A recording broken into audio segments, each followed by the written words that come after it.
So yeah, Yeah, that's why I cut my joints at the top of every year because I don't want them to get yeah, and in yep. fact, they're not very long now, but they are long enough to be a problem. If you ever see me play at church, I always wear a cap um to pull the hair back. And I get weird looks. They're like, yeah, what's up with the headgear in church? I'm like, look, you go up there and play with your hair bouncing in your face or whatever, I'll let you. Right, like man, what you looking at my hair for? You supposed to be getting the word. That's what I'm saying, right?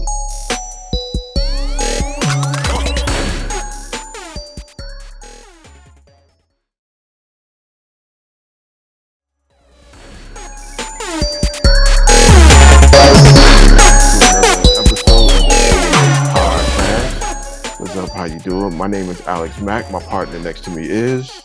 Alex Hood. Yeah, what's up? So what's up, man? How your weekend been, bro? Yep. Speaking poignantly, you dog. I was contacted by an ex-girlfriend. Oh, oh, Um, but not one of the like fuck off column ex-girlfriends. Like one of the I may have messed this up ex-girlfriends. okay. So I was like, hey, what's up, man? Like, what's going on? And like my dating life is like super complex. And by that I mean that I don't feel like going into it, so I'm going to lie and say it's complex, but it's really not all that complex at all. But I'm not with anybody at the moment, and my last few relationships have been kind of like rocky. So something like this show up, and I go, "What I'm supposed to like not act like this just happened?" Like so, like I've been thinking about it all weekend because we talked and whatnot, and she hit me with the whole like, so me and my boyfriend don't talk no more. I'm like, oh shit. uh she going Oh, she going to she going to Dennis Rodman you. She going to hit you with a Dennis Rodman. She just going to snatch that rebound off the rim. listen, Is that what you listen. doing? I'll give it up for like a week or two. I lost time. You know what I mean? Like I gotta. Yeah, let me see where you at right now. Let me see what's going on with you. Nah, for real. So I mean, was it a mutual like splitting, or was it something where like y'all was screaming and like somebody said, you know, fuck you, I don't need want you in my life, yada yada yada. Nah, so like I was being a fuck boy back in the day, right? Like I was, Using your um, fuckboy phase. Okay. yeah, I was experimenting with polygamy, and I told her that. Experimenting with polygamy. I man, niggas don't experiment with polygamy, man. We be out here in these streets. That's what we be. And if it work, it work. No, hey, if you with the program, you with the program. Know what I'm saying? Experiment with it. Polygamy. Come I, on. I tried it out. I tried it out. I told homegirl that I wanted to try it out. She wasn't feeling it. So at first I was like, you know what? Fuck it. I don't need it that bad to lose what I got. So I kept on going, right? And then I got freaked out because shit was healthy. And up until that point, I hadn't had healthy relationships. Oh, no. Is it so Yeah, she was the chick that was like everything was going good, everything was healthy. Y'all were like, yeah, that was her. And I was just like, you know what? I'm just gonna check out of this because this is too good. And like I thought that I wanted like I said, I wanted to go in that polygamy direction. I wanted to see what that was about. I wanted to be a fuckboy. So I was like, let me go down this road. And then pretty soon I was like, this ain't even me. Like it's not even like it went bad. I mean it did go bad, but it's not even that it went bad. It was like I was sitting around, I was like, dog, this is not you. What are you doing? So like, so all these years I've been like, of all the people I would never go back to, this is one of like three people who, if I got another chance to do it again, I'd probably give it another shot. So like when she hit me up, I was like, oh hey, what's up? uh, yeah, so you just so you just put your hands right there and the quarterback hits you right in stride, right? All you Oh had to yeah, do was turn your head and put your hands up, and it's right there. oh yeah, like It's perfect right there. position, bro. Perfect Yeah. spiral. Yo, uh, yo, Troy Hey, Polamalu. Hey, that's what's up though, bro. Hey, you might. I mean, hey, God works mysterious ways, man. Sometimes he'll hit the redo button on you. Nah, You know what I'm my life is saying? complicated to just jump at that. Like it's all jokes, but I do miss her as a friend. You know what I mean? Like she was hitting me with the whole like, yeah, we used to have a cool circle going on, and I would love to get back to that, and I would. Jumping back in the sack, you know what I mean? Like just because of nostalgia, probably. You know, I'm non-committal about that.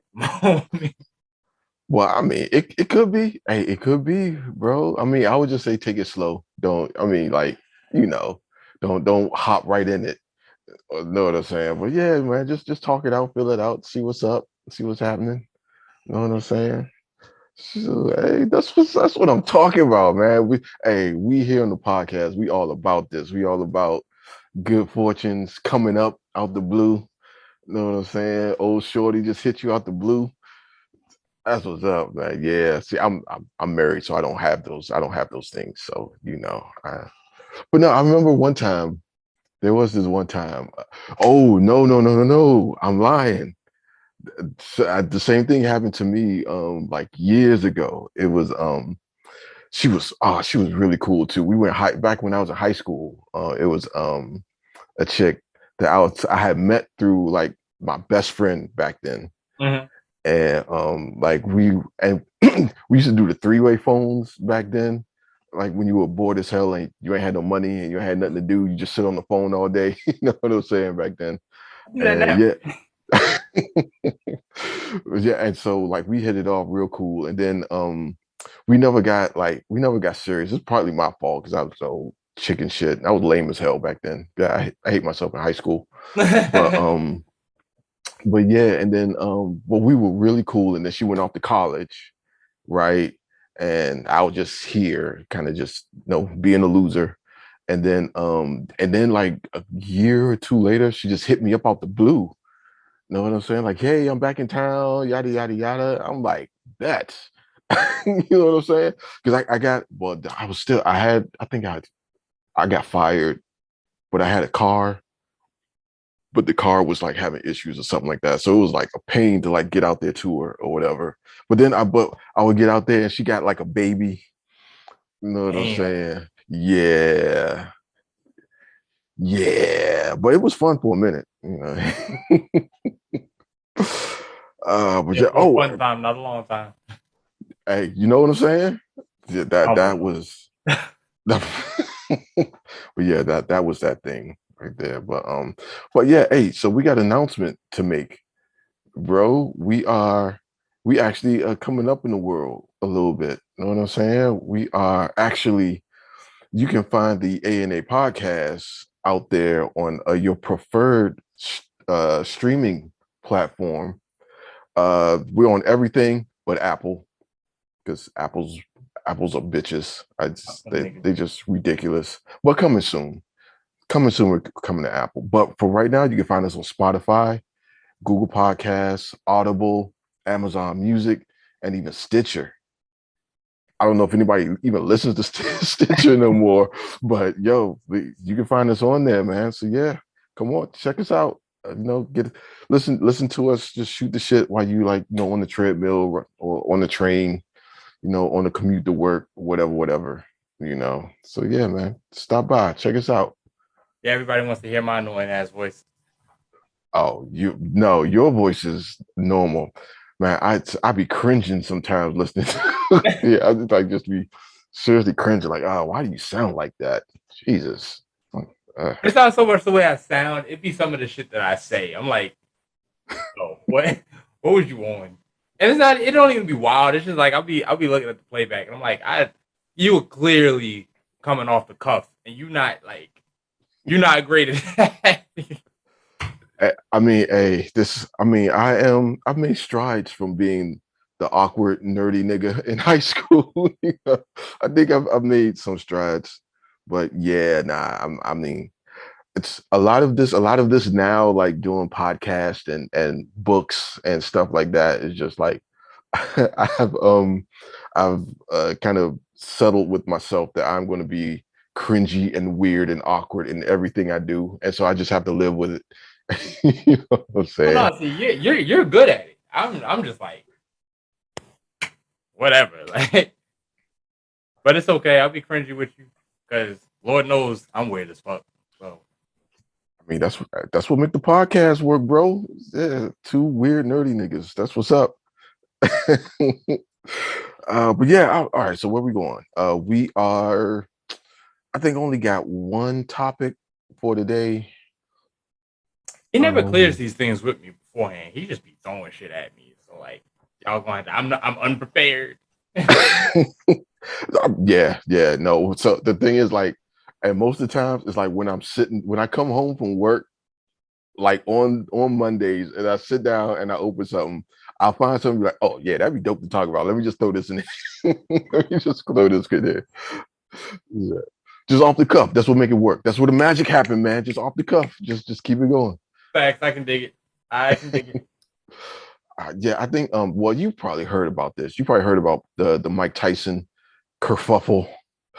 I heard about it. I don't know the story. I know that he wailed on a passenger in the plane. I don't know the circumstances though. So Yeah, that I seen a bit of it. I don't know exactly what happened verbatim, but I know enough that yeah, Mike Tyson pretty much he should have knocked him clean out, honestly. But hold on, let me go and share my thingy thing. Well, hold on, let me share my screen. I'm sorry, pause. That's right. yeah, bro. I Yeah, don't like yeah, that like sounds a little that sounds a little weird. That's a little aggressive. But all right, so yeah, here's I guess this is CNN reporting on this. Let's check this out real quick. Oh, that's Boxer reliable. champion Mike Tyson hitting another passenger on an airplane. Someone caught the moment. Oh, you got the CNN shade? For a soundbite, I don't really care. I don't give a fuck. That everybody's liars and everybody's simultaneously telling the truth. I don't really give a fuck. Hey, it's not the truth. It's the truth for ratings. What's convenient for ratings, man? The truth, who cares? Make us money. Anyway. True. On a JetBlue flight in San Francisco, and the video was obtained by TMZ Sports. Hey. Yeah. Hey, Mike, come on. Let's go Mike. All right, so JetBlue has not commented. I want to bring in HLN investigative reporter tattoo Natisha in my Lance. mind. Wow, Natisha, it's alarming video. It's surprising. Can you tell me, have we heard from Mike Tyson? Have we heard from his reps? Yeah, we have heard from them. Good morning, Liz. So unfortunately, this is what his reps are saying. Unfortunately, Mr. Tyson had an incident on a flight with an aggressive passenger who began harassing him and threw a water bottle at him while he was in his seat. Now, what we don't see on the video is that water bottle being thrown. Let's take a look at that video once again. This comes from TMZ Sports. So this is about a 10-second video. We do see this altercation. We see Mike Tyson hitting that other passenger. Some reports have said that passenger appeared to be intoxicated and was just very aggressive and antagonizing Mike Tyson in that moment. However, both of them were eventually detained. Don't kill him, Mike. Okay, Don't hurt him. we're seeing the video, obviously. That's crazy. He seriously threw a water bottle at Mike Tyson. Why would you start anything with Mike Tyson? Why would you do that? That's wild to me, bro. Like, man, the weed ain't right these days, man. The weed is not right out here no more. Like, it used to make you mellow. Now it just make you stupid or something. That's why I don't smoke. Right, like honestly, to play devil's advocate, because I don't know. I don't know. I wasn't there. I wasn't on the plane. Like, honestly, I don't know that me throwing a water bottle at you should mean that I should get my entire ass beaten into the ground. That being said, nah, if you throw a water bottle at Mike Tyson, you deserve every hook that's coming your way. You deserve every hook. Just catch all of joints. I understand the retaliation. I can't write the dude off for retaliating. I can't do that. But like Jesus, getting a beat down by Mike Tyson, bro. Was it worth it? That's all. Like, because at the end of the day, that's the real question here. Like, are you satisfied? Did you get what you wanted out of life, sir? Throwing your whatever your beef with Mike was, you got to whatever you said, whatever you did, whatever the harassment was, was it worth it? Okay. So hear me out. So I mean, we live in the social media clout chasey, clickbaity age right now. So Sure. what if I'm like, hey, yo, hood, yo, it's Mike Tyson right there. Hey, look, let's get the pod going, bro. Let's make the pod blow up. Just throw a water bottle at him and see what happens. Fuck no, yo. Like Like, come we on, hood, come on, man, take one for the team, man. we could literally just start the camera and just try to get his attention. We'd get views that way too, man. Like A.N.A Nah, meets with Mike Tyson. You know what I mean? Like, yo, why I gotta throw something at him? Why we gotta come off so aggressive? Hey, Mr. Tyson, nice to meet you. We can't do that. We can't do nah, that. man. Nah, come on, get knocked out, man. Just get knocked out. He's just gonna hit you one, just go down, man. Come on, man. We need it for the pod. We need it for the pod. Come You the on. bigger nigga. Why can't you take the hit? Oh, I'm not getting hit by Mike Tyson. No. I'm Fuck not doing you, bro. He killed me. Like, look at my dog. You see that fist making contact with my? It will shatter like glass, bro. All of this is gone, bro. I've never had to get that. any dental work done. I've never had to get a tooth replaced. No shit like that. Everything works. My jaw, it works. It's all here, and you want me to give that all up for some ratings, for some fucking views?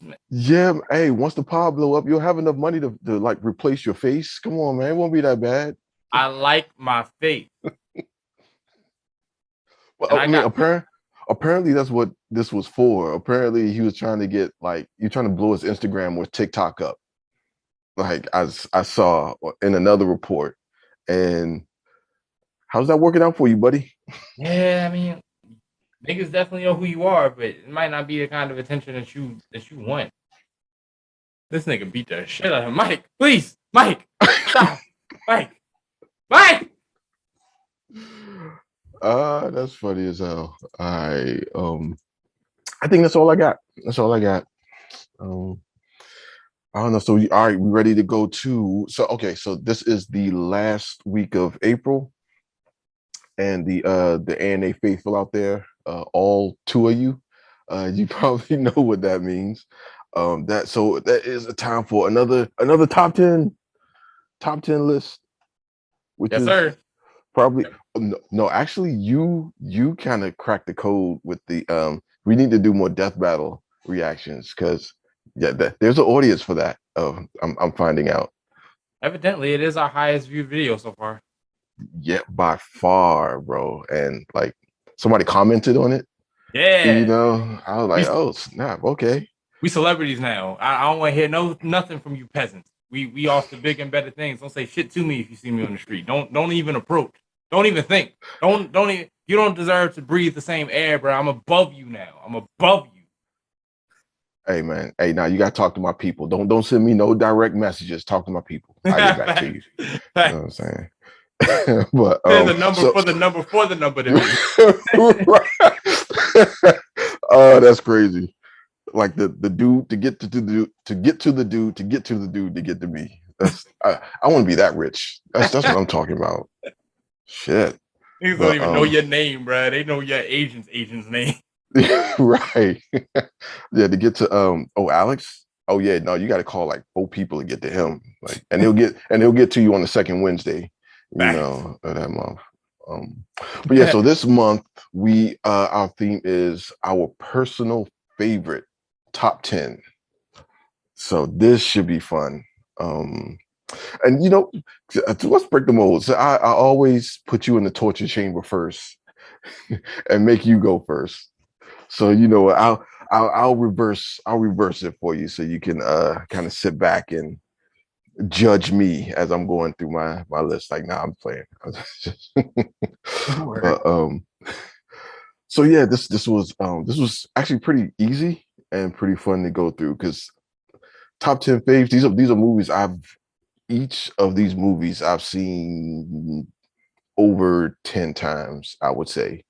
And yeah, and most of them, actually all of these, actually, I first saw when I was like a kid or like way younger, and it just stuck with me. And so these are movies I will continue to watch from like this time on. You know what I'm saying? So but so all right, so yeah, for number 10, I have The Thing. Came out way back in 1982. Starting off with the horror. Okay. Yeah, yeah, you know I got to do it. You know I got to do it. But yeah, starring Kurt Russell. And it had a bit part in there with the incredible Keith David. And yeah, that not only is this a horror, this is like one of the best, most grotesque, most twisted body horror movies ever to this date. Like nothing honestly touches this movie still. It's like it's about like some alien creature that crash lands into like some outpost in Antarctica. And yeah, it's just weird shit, man. And I first saw this when I was a kid, and it freaked me the hell out when I first saw it, like straight up. But I'm such a weirdo that I actually like loved it from like the jump. Because it was especially it was shit I had never seen before. Like had like all these kind of limbs and like just teeth and shit that would just grow out of like anywhere. It's I love it. It's just wild. And also on the video game side, there's a video game out that kind of takes a lot from the thing. So oh my god, it's from EA. It came out like back in 06, 05, 06 or something. Dead Space, called Dead Space. Hmm. That it's very much it's not based on it, but it takes a lot from the thing. And so you're playing around with like all these weird alien creatures with gnarly looking limbs and you know stuff like that. So yeah, I love that movie. Number 9, we touched on this already. Coming to America, 1988. Eddie Murphy, Arsenio Hall, John Amos, Eric LaSalle, and last but not least, the great James Earl Jones. I mean, yeah, what else can I say about this? This is one of my favorites. I know this damn near line for line, you know. So yeah, that boy good. Good and terrible. I love that movie. Yes, yes. All right. Number 8, another comedy. Don't be a menace in South Central while drinking your juice in the hood. Boy. Yeah, Oh boy. classic. So came out back in 96. And it's starring Sean and Marlon Wayans. It is, I want to say it's their first movie. And then they would go on to make like Scary Movie and White Chicks.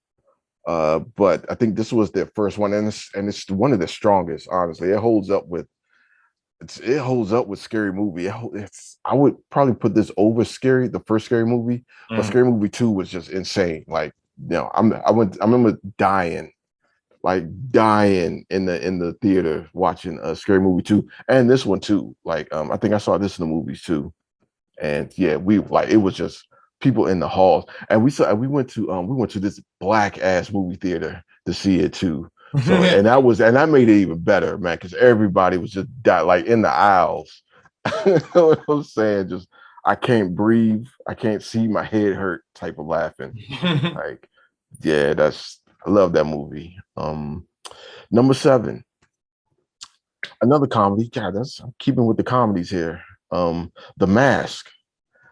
Oh, okay. That's all right. Yeah, back in '94. You know, starring, of course, Jim Carrey and Cameron Diaz. Know that movie damn near line for line too.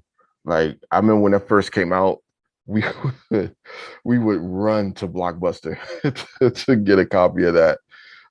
And like at least 3 or 4 weekends in a row, we rented that thing. Yeah, love it. It's Jim Carrey completely unleashed. like the dude who is a living cartoon, they made into like a actual living cartoon in the movie. And yeah, it's just you're laughing from beginning to end. So number 6, Gremlins, the first one that came out back in 1984.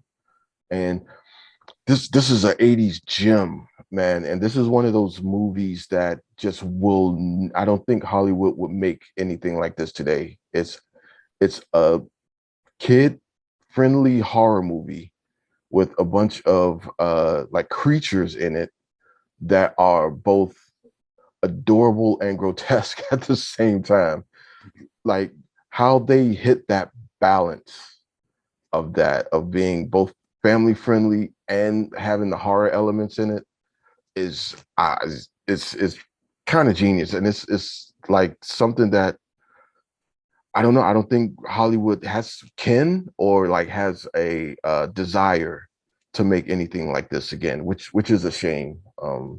Because like a Gizmo in there, which you probably seen, he was like that small like white and brown furry thing with the large ears. I seen the movie, bro.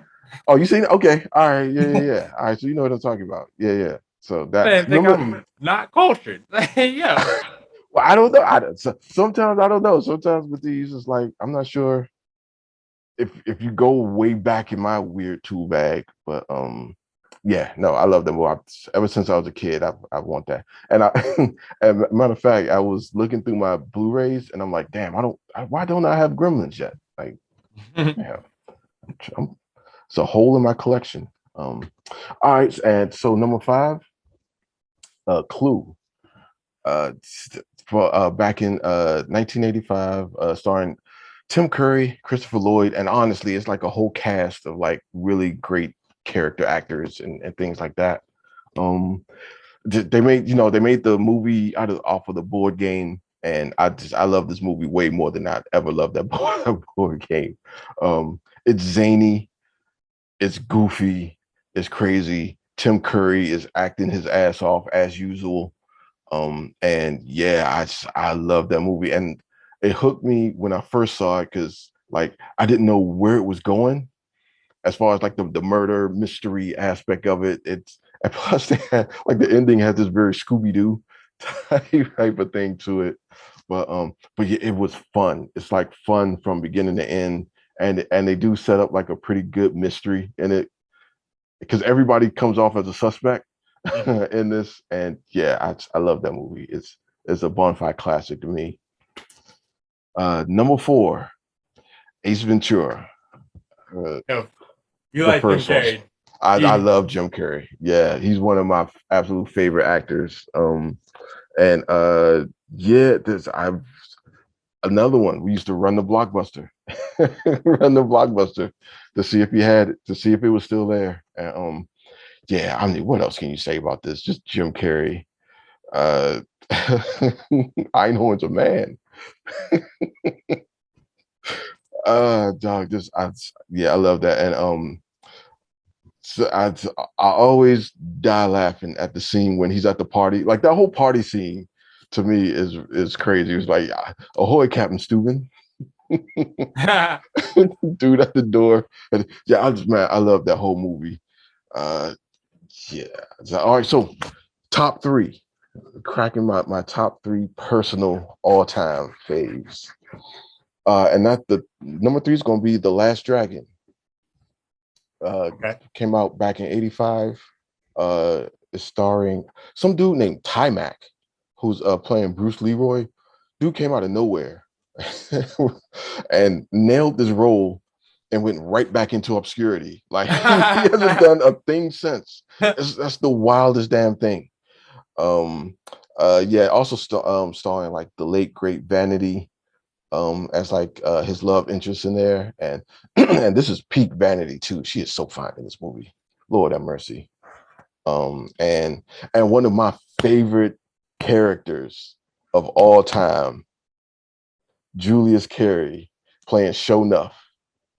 Of course. No, one of my favorite characters, bro. Like Show Nuff makes this movie, like quite literally makes this movie. But yeah, and yeah, he passed away I think back in '08, I think it was, and it devastated me because it's one of my all-time favorite movies, one of my all-time favorite characters, and I don't remember seeing him in anything else either, which I think is just a travesty. Like he killed that role. So all right, number 2, Beetlejuice, from back in 1988. This movie, I watch this at least once or twice a year. Well, I mean, it makes it easy because it's always on cable. It seems like every time you turn the TV on, it seems like it's on.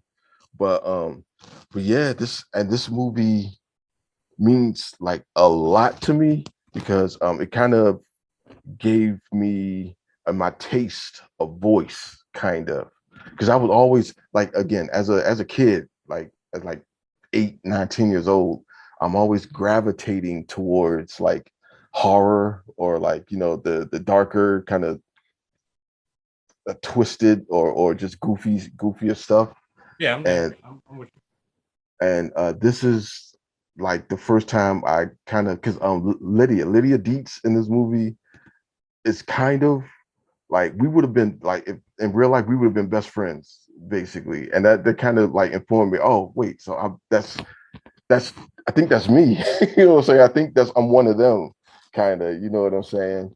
And so yeah, man, I love this. And yeah, starring Michael Keaton, of course, the original Batman or 80s Batman, you know, killed this role. He is hilarious in this movie. Like, this is one of my absolute favorite Michael Keaton movies. And also Alec Baldwin, who I don't think we can talk about Alec Baldwin right now. I like it. I don't give a fuck. I like I don't know. He might be shunned a little bit right now. I know what I'm saying. Don't nobody know who I am. Like, and the people who do know who I am, they shun me anyway. So fuck it. That whole thing is weird as hell, though. That's crazy. But yeah, and Gina Davis. I have had a crush on Gina Davis probably since before this. I think Thelma and Louise came out. No, that might be after this, actually.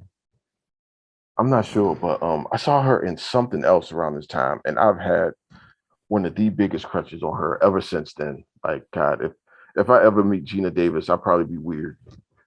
I need you to edit in an alarm sound because this is a simp moment. I am suggesting a new bit where like I gotta call you out every time you say some simp shit. That was oh, that's my simp. Right? I'm simping. You simping, right? Yeah, no, no. She'd have my whole check. Yeah, no doubt. Oh like, my God! No, put that sound bite in. I'm coming for you if I watch this video back. And hey man, fucking simp alert, bro. Hey, if I lose my man card, take it. Shit, that's Gina Davis, man. Oh my God! Oh my God! All right, number one. Drum roll, please. No, they're not playing. Big Trouble in Little China. This is my ultimate favorite movie. 1986, starring Kurt Russell. Man, I love this movie. I can watch this at least once a day, every day. It's fun. It's goofy. It's got kung fu, and it's got Mortal Kombat characters before they were Mortal Kombat characters. You know what I'm saying? So yeah, like I feel this is one of those movies that I feel like was kind of tailor made for me. It's like, okay, yeah, what is Alex like in a movie? Okay, yep, check. We're gonna get that, check, and check. Yep, there we go. All right, make that happen. But yeah, it's a gem. It is a gem. I remember when I first saw it, I was at my cousin's house, and they kind of had it on in the background, and everybody else had kind of like gone to like do whatever, and I'm just still in front of the couch, just locked in. You know what I'm saying? But yeah, I love it, and it's Kurt Russell kind of doing a Snake Plissken, but not Snake Plissken. You know, like the cheesy '80s action hero star who's just like so self-absorbed and you know don't know how cringy and just annoying he is, really. But yeah, that's me. That's me. That's my top 10. I approve. I haven't seen your number one, so I'm gonna have to watch that at some point. I've never seen that movie. I never even heard of it, but oh yeah, it's dope. It is dope. It's an action again. Like it had the Mortal Kombat. Like they had the lightning guy. He had like the hat, and he's doing like all the like all of them kind of moves. And then they had like this guy who he got mad and he just like expanded in like a blowfish almost. You know what I'm saying? And they had like a bunch of like ancient Chinese characters, and they had like a old mystic Chinese sorcerer who was trying to live forever. So it was like the girl with green eyes. Like it was a prophecy or something. Like I must find the girl with green eyes, you know. And yeah, it's a classic. And at the end, it all like kind of escalates to this really crazy, like all out kung fu brawl with like magic and all this. Man, I love it. Yeah, I turn into a kid every time I see it again. You know. Word. I approve. All right, bro. Yeah, what you got? It's on you. All right, cool. You can go ahead and bring on the judgment of my number 10, but I don't apologize. As per usual, I don't apologize for shit on this list. Number 10 is Titanic. Oh God, word. Oh my Lord. Yeah, no, I need the alarm for this one. It ain't cause of her. I'm not sipping over her. Fuck her, bruh. Like I just think the movie good, bruh. Like I think she's one of the most aggravating women I've ever seen on screen. She jumped back on the boat like a dumbass. Like I'll never forgive her for that. Facts. But Yeah. but the movie itself is boss, bruh. It's one of the only times that I can watch a movie that's about the disaster that has such a long-standing subplot, and I actually be interested. Like I actually cared about the love story. You know what I mean? A lot of movies have tried that. Like Pompeii tried that, and Pearl Harbor tried that. Oh my God, Yeah, it did. It doesn't work. But Titanic, James Cameron made it work. That you almost forget that the first hour and a half you spend at dinners and banquets and just chilling. You know, because you're like, I just want to see the boat. But I see your face. I know it's not the same for you. Yeah, I checked out. I checked out. By I was then, I'm in it, checked bro. out. I was in it. The only thing about that movie I don't like is the beginning when they're looking for the diamond and they first find Rose, and before they actually start telling the story of the Titanic. I'm good on all that, but once the flashback comes and you see Billy Zane get out the car and he says God himself cannot sink the ship, yo, I'm in it. I'm in it to the end. Now I went, yeah, when shit started getting real and like the boat was going under, riveting as hell. Like, yeah, I'll give you that one. Like, I think that's the whole movie. I think that's why everybody likes that movie. Really, it's just like when the boat starts going down, Because it sinks. Yeah. This will be like it because people die, man. Like that's what we're here for. Stop this. I don't give a fuck about Jack. Jack. Hell is Jack. From the disaster that's inspired all these true stories, here comes a fake one. Like, I stole that bit from Honest Trailers. It is a funny line. All right, number 9, Creed 2. Okay. I was thinking Creed 1, but I actually, while I like Creed 1 better, or while I think Creed 1 is a better movie, rather, I should say that, I like Creed 2 better because of the sins of the father kind of element that is going. And I know that's present in Creed 1, kind of the whole concept, but Creed 2 is specific. Like Drago's son is coming after Creed's son, like Apollo's son. It's like, yeah, I gotta avenge my father and we gotta make it pass right and blah blah blah. And it just watching Drago and watching the Dragos rather, Ivan and his son, and just seeing what his loss, how badly his loss affected his life. Like his country has shunned him, his wife has left him. It's like it's this different side of the coin that you didn't consider when you watch Rocky 4, because Rocky 4 is goofy as fuck. So like, when Drago falls, you go, all right, cool. That nigga killed Apollo and he just lost, so all is right with the world. You never really consider the fact that he was an athlete who had a whole country who was pulling for him, and he really just crashed and burned after that defeat. Like it's like the shitty life that he and his son are living. It's like they really deserve to be living this life because he lost the boxing. Like that shit's crazy to me.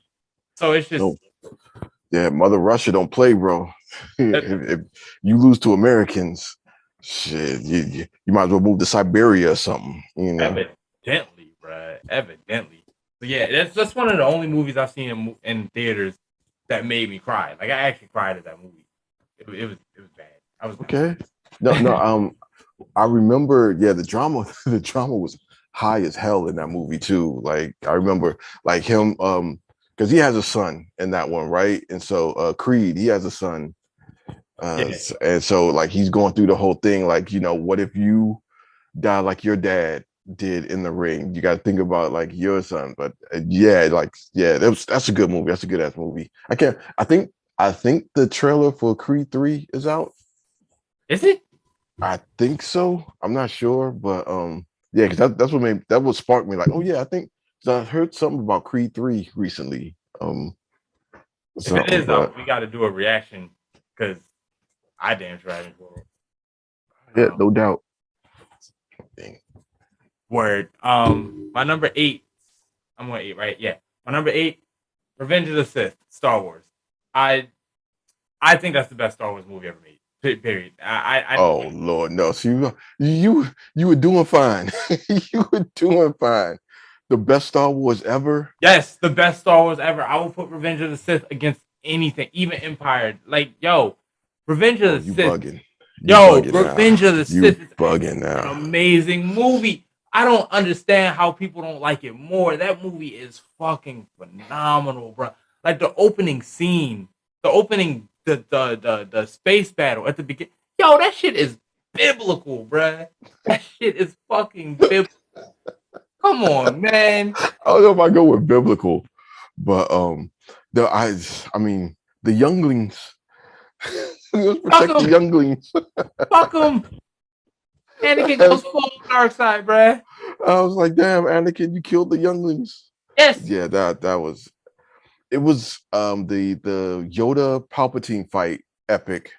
The Obi-Wan Darth Anakin or Sith Anakin fight epic. They closed it out like that's the perfect closeout for it. But then they got to do the whole Padme died giving childbirth. She died of a broken heart or something like some bullshit they said in that thing. And That I'm can just like, happen. God, what are y'all doing, man? Y'all had it perfect. Just end it. Like we already know. We don't need to see it. We already know what's gonna happen. She's gonna give birth and something's gonna happen to her. But you know, I mean, we don't need Jimmy Smits to tell us, like, yeah, she died of a broken heart. Like, man, get the fuck. What are y'all doing in this movie, man? Come on. Yeah, I mean, they had some really good stuff in it. That movie was goofy as all hell, though, bro. Like that movie was All so damn Star Wars is goofy. goofy. All Star. Stop this. Nah.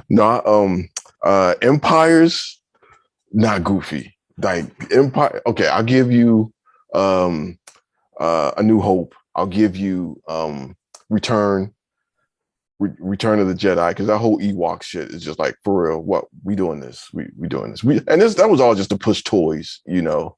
You But telling me Yoda not goofy as hell in Empire? You telling me Luke's whole joint with this cranky old man who just talks in riddles and dances on his back? You telling me that shit not goofy? no, that's like a sensei, bro. That's like going back to like old kung fu movies, sensei, and you know what I'm saying, talking in riddles. It's You still know, goofy. nah, Come Yoda's on, not goofy. yo, come on. Nah, Yoda's like what? Nah, I will not put the goofy tag on Yoda. I don't care. I don't care if it's a 3 foot puppet. It's not goofy. Yo, y'all It's see, still real to me, damn it. y'all need to take these fucking nostalgia glasses off and just look. Star Wars is great. I'll never insult Star Wars, but like call a spade a spade. All this shit's stupid. The very premise. We a bunch of fucking monks that go out in space and fight with laser swords for the control of whatever the hell we out here doing with a bunch of armies that can't aim worth shit and a wrinkly Straight old up. man controls it all with a cane who can shoot magic out of his fingertips. This whole Straight thing up. is dumb. He It's could also barely fantastic. walk, but when he's fighting, he's like flipping he's doing like triple flips and like double flips and shit, just bouncing all over the place. And then he go No. back to like taking an inch at a time, step by step, you know, all hunched over. Yeah, no, it's legit. I approve. It's like, nah, I was. Go ahead. I'm Dumb as bullshitting. shit. What does that bring me to? Number 7? Yeah. Yeah. Number 7 is Michael Bay's first Transformers, '07. Okay. The The best only one. yeah, Yeah. only Transformers movie I love. Um, Number 2, I'm not a fan of. I can tolerate it. Number 3, I like, but I don't love it. And everything after that is just garbage. Like Yeah. I It's need just more. the worst. Yeah. Bumblebee was ass. I thought I liked Bumblebee, like the movie. I thought I liked it because it was better than like Age of Extinction. But then I tried to watch it again, and I was like, I can't do this. It's not a good movie. It was okay. It's a movie. You know, it's okay. Yeah. Yeah, I've been a Transformers fan my whole life. That's like the first franchise I got into. I used to do nothing but collect the Transformers toys. There are so many Transformers on my wish list that like one day I'm gonna own it and I'm gonna keep it in the packaging. You know, when I have my own place and whatever, I'm just gonna Transformers Yeah. collection is my dream. That's what I so like when the first movie came out, I was like, oh fuck yeah. Like I'm in that bitch. Bruh. Yeah. My mother had no choice. That was one of the only times where my mother did what I told her to do. I don't give a fuck. You can't no, we're going to see this movie. What job? No, no, no. Call out. We're going to see this. So yeah, we did. And I loved it. And I still That word. do. 7. 6. Mission Impossible Rogue Nation.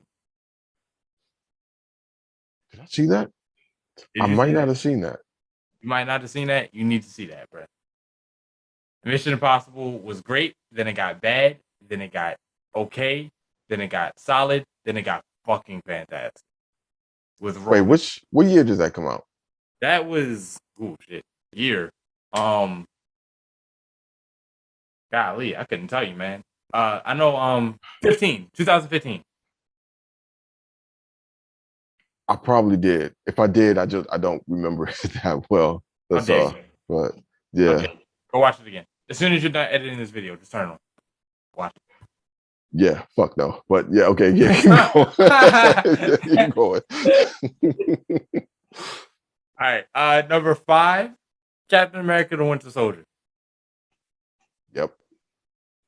Not only is that my favorite Captain America movie, that is my favorite Marvel movie of all Yeah, time. hands down. One of the best. Yeah, one of the best ones. Yeah. Yeah, man. I put that shit up against anything. I put that up against most superhero movies, period. Marvel, DC, Image. It's all good. I'm not saying it's the best superhero movie ever made, but it's like I'll definitely put it in the conversation against anything. And that's church, bro. That's Yeah, church. no.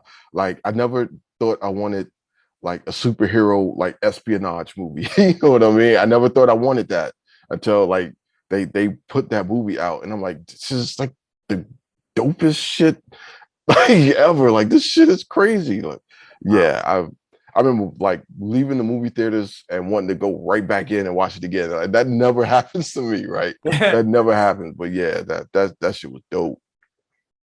Word. Number 4. See, this is where I start to cry because I have 4 slots left in 5 movies. So like, Uh-oh. I'm gonna tell you the one that I cut once I get to like number 2. But for Okay. now, number 4 is going to Unbreakable. There's another movie I really want to put there, but I'm giving it to Unbreakable because I I saw just it. yeah, it's definitely a solid pick. And the only reason it's going to Unbreakable and not the other movie I'm thinking of is because I just picked Captain America. So like I didn't want to pick another obvious superhero movie, and it's really politics that is what because Unbreakable is a superhero movie, but it's like a subtle superhero movie. So Yeah. it's Well, more like artsy. we didn't realize it at the time when it came out. It was gonna be like a superhero movie. You know, we just thought it was some weird Shyamalan thing that he had going. But yeah, okay, yeah. Now it is a full-fledged cinematic universe, I guess. Yeah, It's yeah. wild. Um, Number 3 is 1917. 1917. Okay, I don't know what that is. All right. It's a war movie. It's about I can't tell you the 2 stars in it because they're kind of new at or if they're not new, they're new to me. I couldn't remember seeing either one of them in anything beforehand. But it takes place during World War II, and these 2 soldiers, they're told that a specific battalion of their allies is walking into it. They've gotten information that this army of 1,600 men is walking into a trap, and they don't have communications up because the enemy has severed them or blocked them or something like that. So they have to manually Right.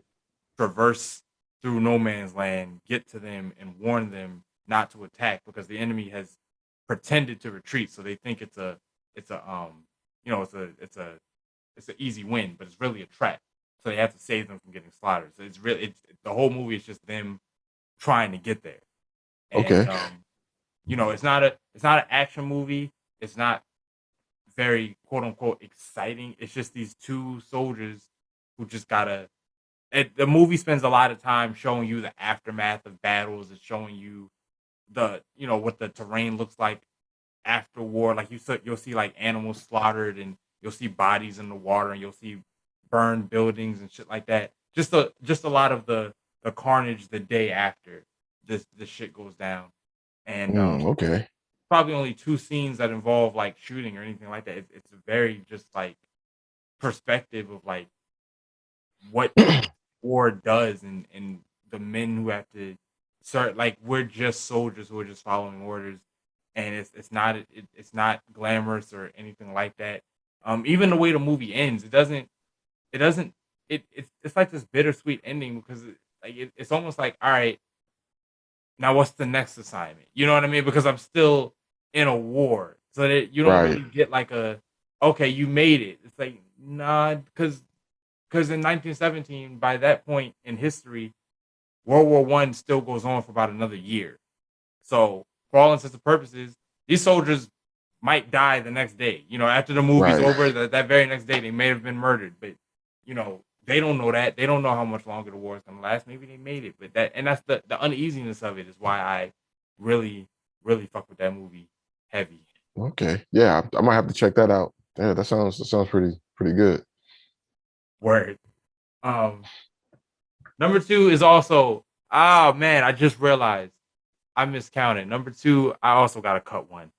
I'm gonna tell you which one I cut there too, but I can't not put this one on the list. So I have to.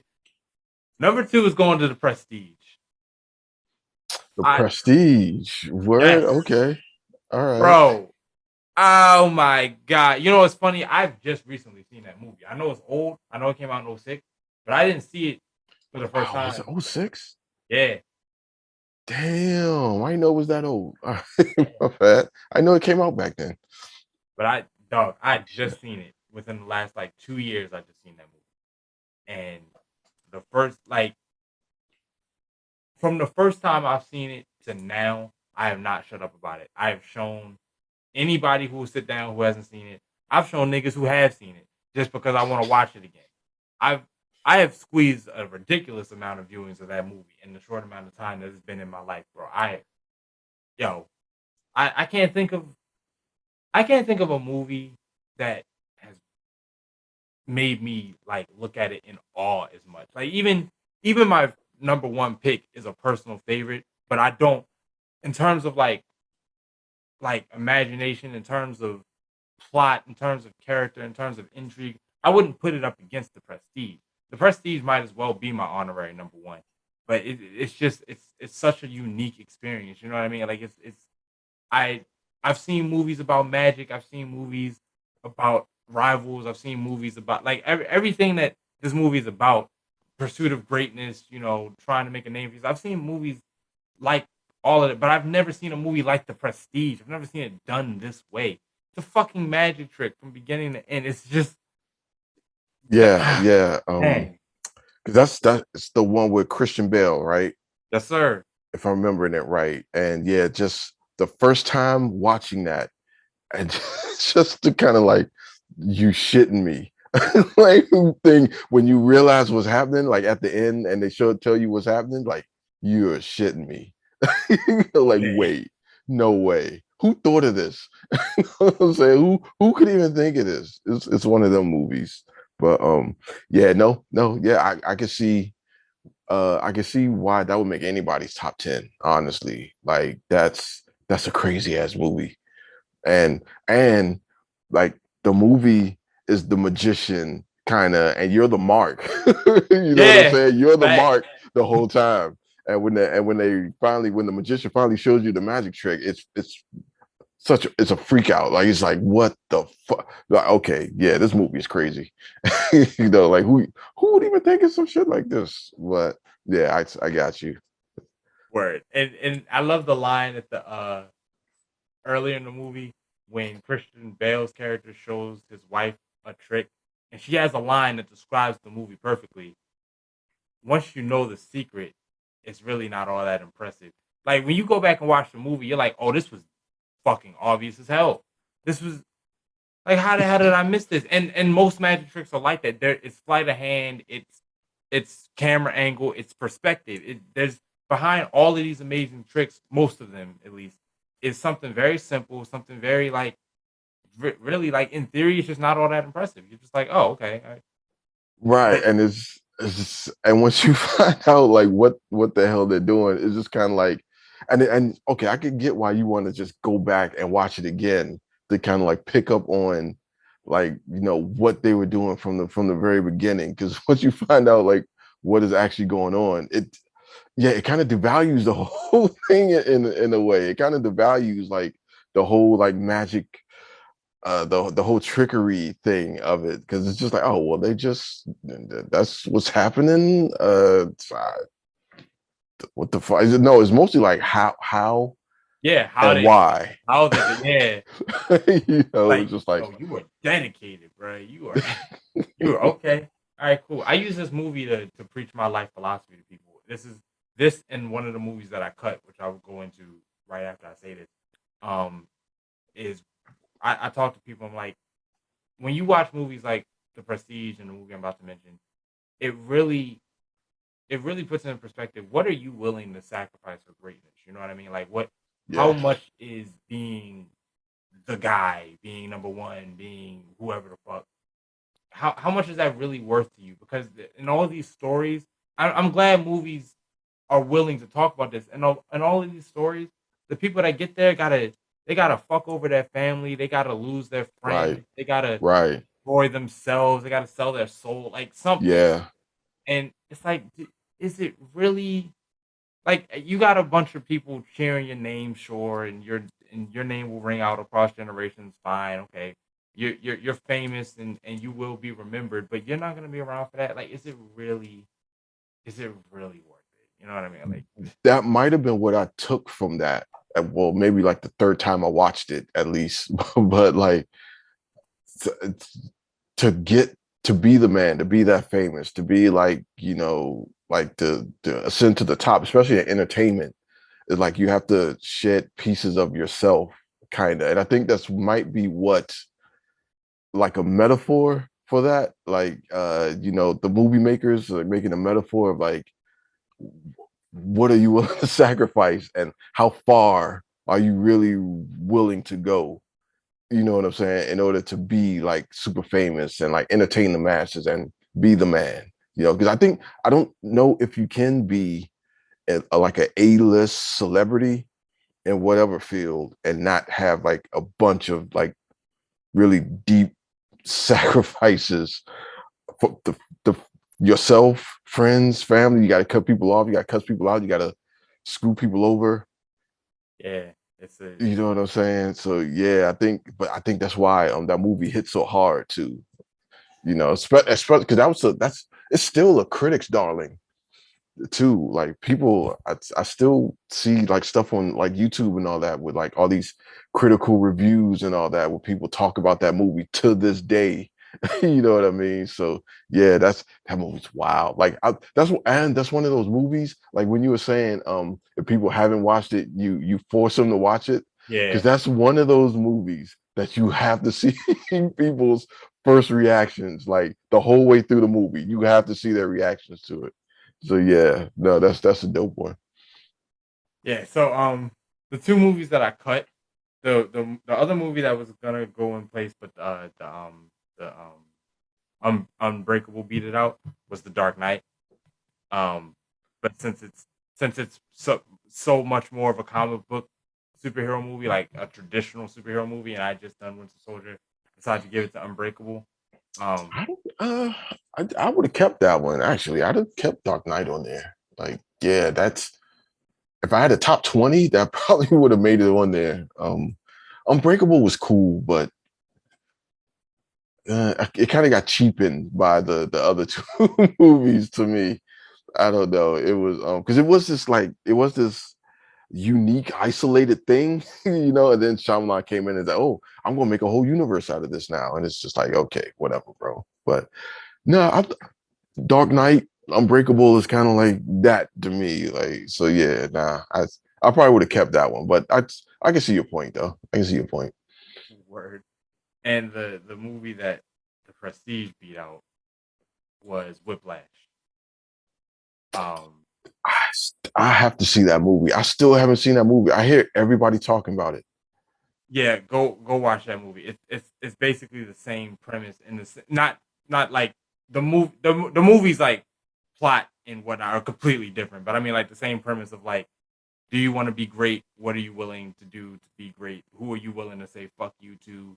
You know how it's just the story of this kid pursuing his ambition with every fiber of his being in the hell that he goes through in the pursuit of it. He destroyed what it does to his body, what it does to his mind, what it does to his soul, what it does to the people around him. People Oh just damn. yeah, like Okay. it's like a and you're just like and I hope if all parties involved see this video, they don't take this as an attack, but this is just the truth. I watched this movie with my dad, right?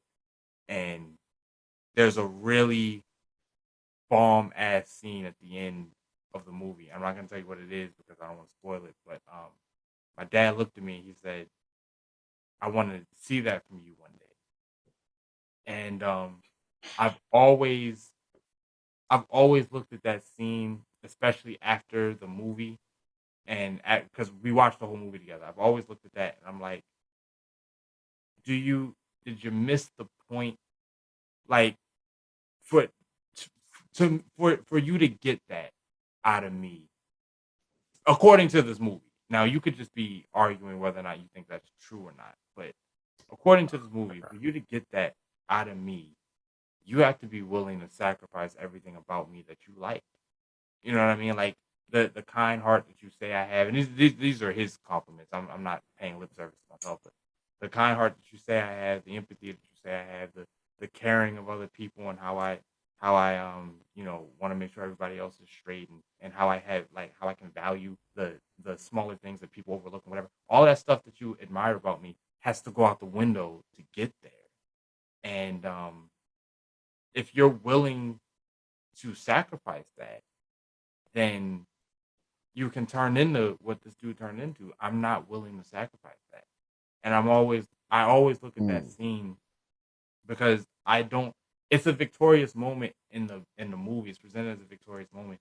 But I see the first step down a very, very dark path. There's a scene earlier in the movie where they talk about he has an argument with his family about whether he'd rather live to be old with his family, surrounded by close friends and family, and not be famous, or would he rather be like one of these famous athletes, musicians, or whatever, end up dead at 35, addicted to heroin and whatever in a gutter somewhere?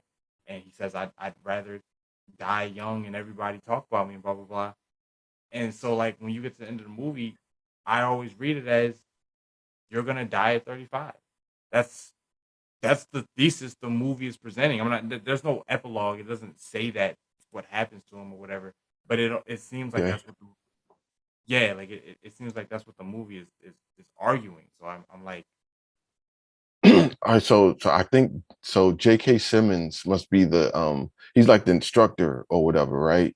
yeah, And I think he must be the one to like beat it out of him essentially, like because I remember that like infamous scene where he like throws a chair at his head or something like that. yeah, Like, yeah, and he's like that overbearing instructor of like more. I need more. I need you to tap in. I need you to do all that. So yeah, that sounds deep and dope as hell though. I've been meaning to watch that movie for years, but for some reason I never have. yeah. It's definitely worth the look. Um, but enough about hypotheticals. My actual number one, my and any of my friends and family who may or may not watch the video, they knew it before I even said it. They knew it as soon as you said top 10 favorite movies. Number one is Warrior. My all-time favorite movie of all time. Period. I'll put that against anything. I'll put that before all the superhero movies. I'll put that before all the action movies. I'll put that before Okay, all. that's the brothers in the UFC fight, Yes. right? Yes. Yeah, I've seen that. Yeah. That's Yeah. that's pretty dope. Yeah, no, that was a good movie. Bruh. Good movie. Bro. I watch that movie every year on my birthday. Word. Yep. I watch it once a year, and that is the day I watch it. I don't go near it any other time during the year. I don't watch previews. I don't watch minor scenes from it. I don't even quote the shit. I dedicate one day to that movie, and that's what I do. And it just gets better every time I see it. So Warrior, yeah, I when I was younger, me and my brother didn't have the best relationship. It was nothing like in that movie, but me and my brother really didn't get along, and I've always had a complex relationship. Wait, I don't think I knew you had a brother. I don't think I knew that before. Well, okay. Oh, wait, yeah, I got a brother. I'm the oldest. Um, yeah, so me and my brother didn't get along as kids, and I've always had a complex relationship with my father. So, watching this movie, even though like my father's not a drunk, my father wasn't abusive, my father wasn't like not around or not present, like their father was. So, and my brother didn't run off on me or abandon me or anything like that. Like I said, this is a very exaggerated story. Now I know this is some people's stories, but it's not mine. But I could relate to Tom Hardy's character who has this like resentment towards his brother and his father for the reasons he has. Now I have I had different reasons, but I understood what that felt like. So like watching this movie and like seeing how much damage, like when siblings just don't get along and the father, you don't get along with the father, the family unit like collapses because you need that you need those relationships to function. You need them, you know, kind of operating at their capacity if you want the longevity to sustain itself.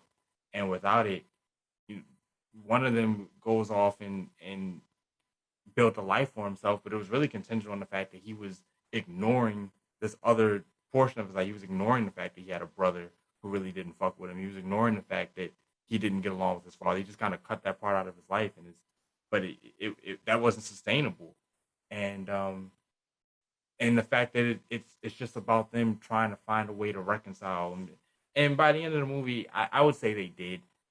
I feel like there's a couple different ways to read the end of that movie, but I read it as a reconciliation between the three of them. Yeah, I think they hinted towards that at the end of that movie that like they reconciled because I think the brother that won did he give him the money or some of the money or something like that?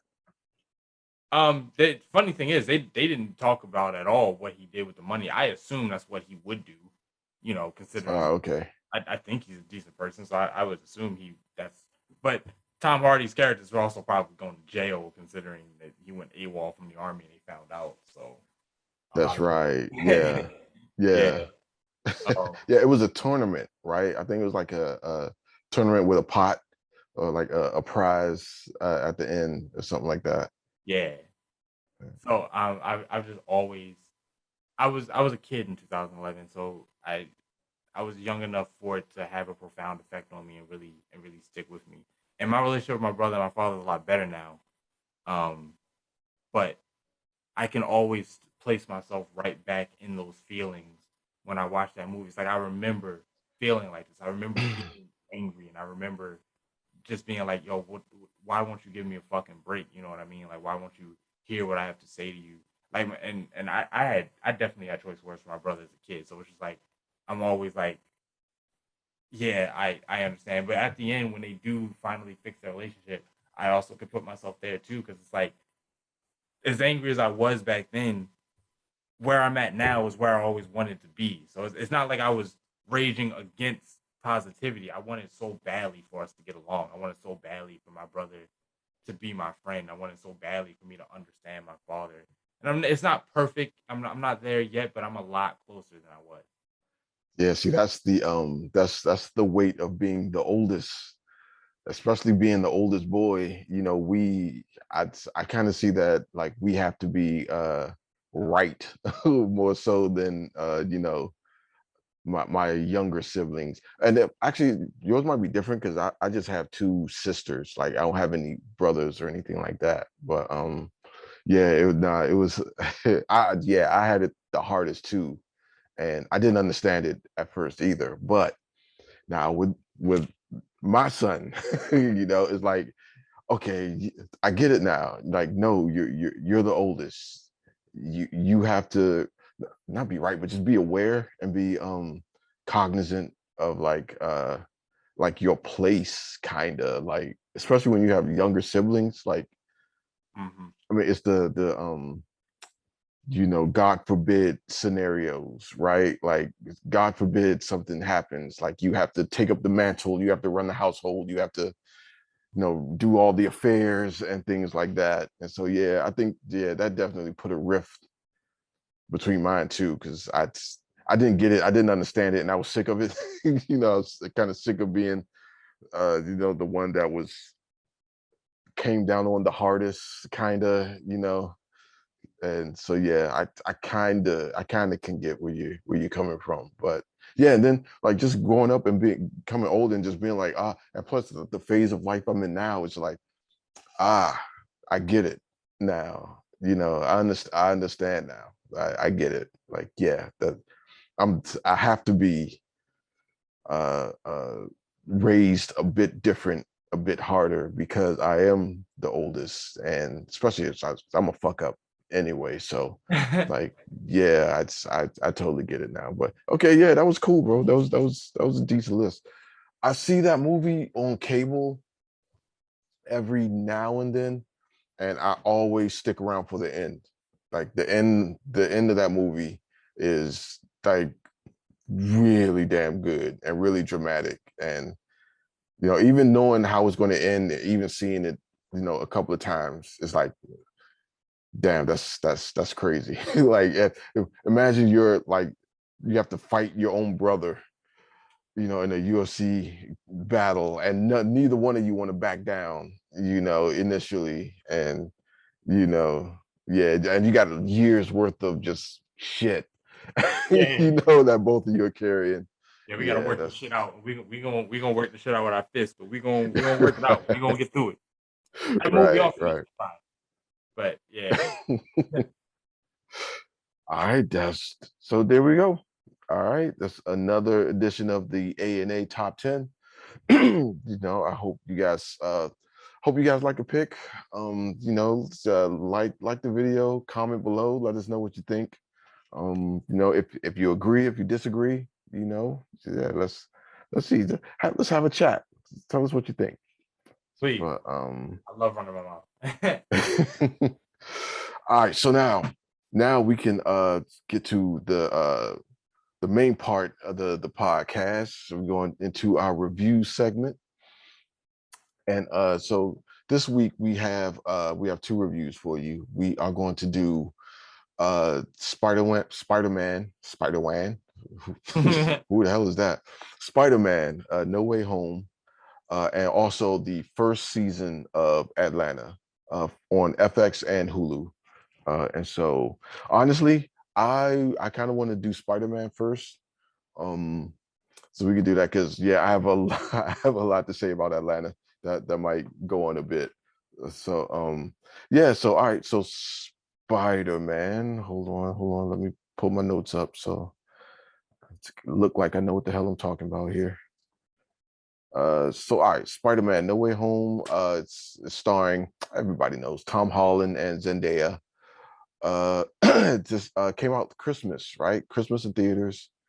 Yeah. And it just came out on Blu-ray within the last 2 weeks or so. So I was finally able to sit down and watch it, and I guess we're gonna talk about what we think about it. So yeah, bro, what's your initial thoughts of the movie? I have not been a fan of Tom Holland as Spider-Man, and I've not really been a fan of the Tom Holland Spider-Man movies. Wow, really? Yeah, Whoa, okay. yeah, I've not really been fucking with him, and that movie made me change my mind on all of that. I was like, oh, I get, yeah, I have, because my biggest problem was Tom Holland needed to grow up, and I don't mean the guy. I mean like their version of Spider-Man was just too goofy. I was like, can you? This is not the. I'm used to Spider-Man being a little bit more. The balance is a little more mature. You know, he's a kid, Okay. I get you. I think I know where frustrated, you're going. I think I know where you're going with this. Yeah. and this movie finally was like, listen, this is what being Spider-Man costs. Like Yeah. in the first movie, it was like being Spider-Man meant that you can't show up to a party because that's abusing your position. And it's like, okay, that's cool, but like this little like elementary. I'm not. That doesn't really touch me. You know what I mean? I'm past that part of my life. In this movie, being Spider-Man means sometimes your loved ones are gonna die, and I was like, Yeah. that's the Spider-Man I'm familiar with. The one who has to take the L's in the name of doing what's right, like real L's. And I was cool. I was fucking with it.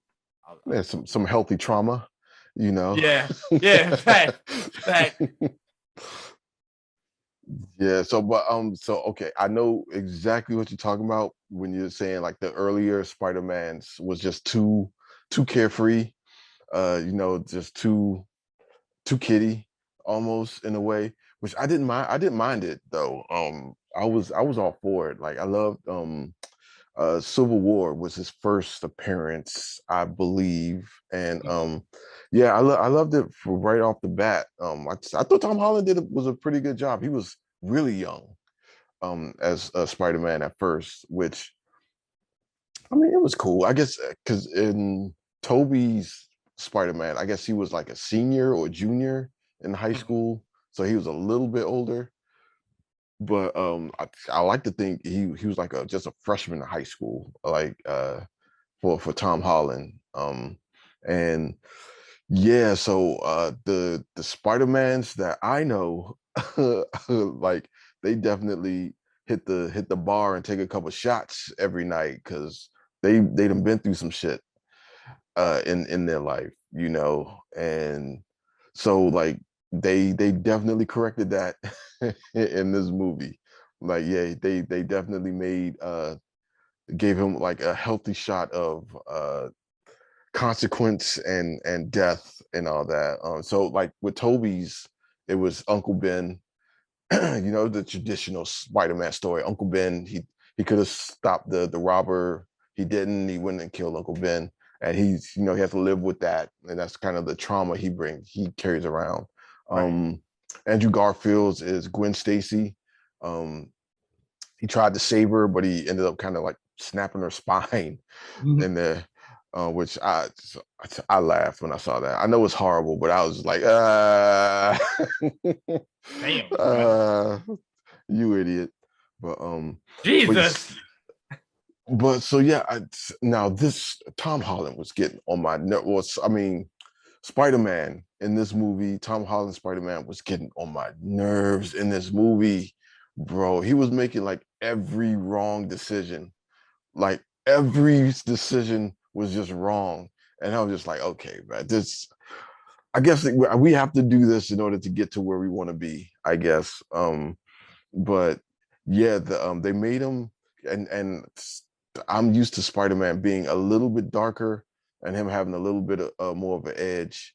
And yeah, so now I'm interested to see where we go after this, kind of, because now his major tragedy is Aunt May, who was killed because he should have just sent them back to wherever they came from. I don't because he didn't. Yeah, he totally screwed that whole movie. That whole movie, like that decision, totally was wrong. Like he just Yeah. totally screwed everything up and cost Aunt May his life in the during it. And so now I'm used to like the story beats of the traditional Spider-Man. Now he's like living alone now. He's like on his own, and like he don't have Aunt May. to fall back on. He had to carry that grief around with him. So I'm interested. I'm more interested to see what happens in the next movie. And if he's even going to be Spider-Man in the next movies or so.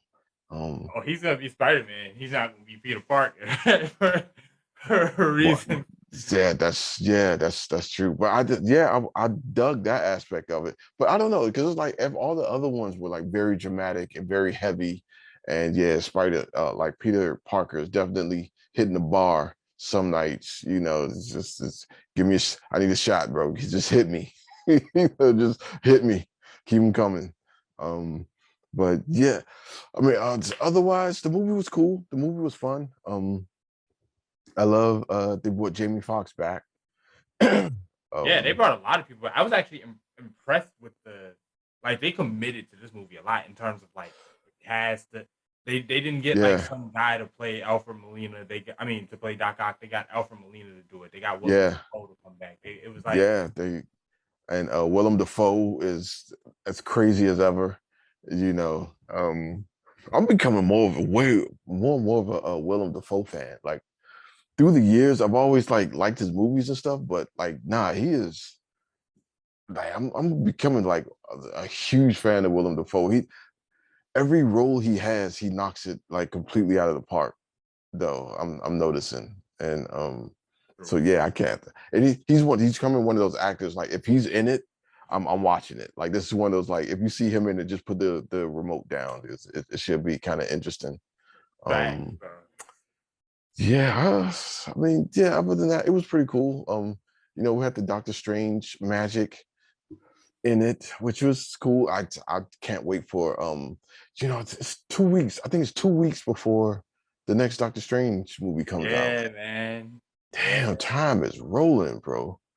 Um, and yeah, I mean, it was fun. It was cool. We finally got some drama out of this part, Peter Parker. I Yeah, love Andrew getting to save MJ. I loved that scene so much. yeah, yeah. And he couldn't keep it together. Yeah, like I don't know why I laugh at that stuff. yeah, I'm you're just evil. all right. You're fucking evil. As soon as dog, I don't know. See, you missed out on a opportunity because I saw this in theaters, right? And when MJ falls and Tom jumps for her, and Goblin comes and intercepts him. When Andrew jumped, the whole theater went wild. Even before he caught her, like as soon as they saw that he was going for it, everybody was like, "Oh my god!" And I was one of them. I was like, "Yo, please save this woman." And when he caught her, we were all just like, "Yo," we erupted in cheers, bro. Everybody was like, "Yes, redemption, forgiveness." Oh, I thought you said everybody breathed a sigh of relief. Like, oh God, he didn't kill this one. Nah, we were happy for him, bro. Because it was almost like there was the aspect of the character was getting redemption for Gwen Stacy, but there was also the actor was getting the recognition because Andrew Garfield was the best part in the Spider-Man movies that weren't as good, but he was a great Spider-Man. Yeah, And because the yeah. movies weren't that great, he never really got the credit he deserved. Which I never And understood that. I never understood like the Spider-Man hate. Like, okay, the movies were a little goofy, sure, but Andrew Garfield was acting his ass off as Spider-Man. yeah. No, no, go ahead. No.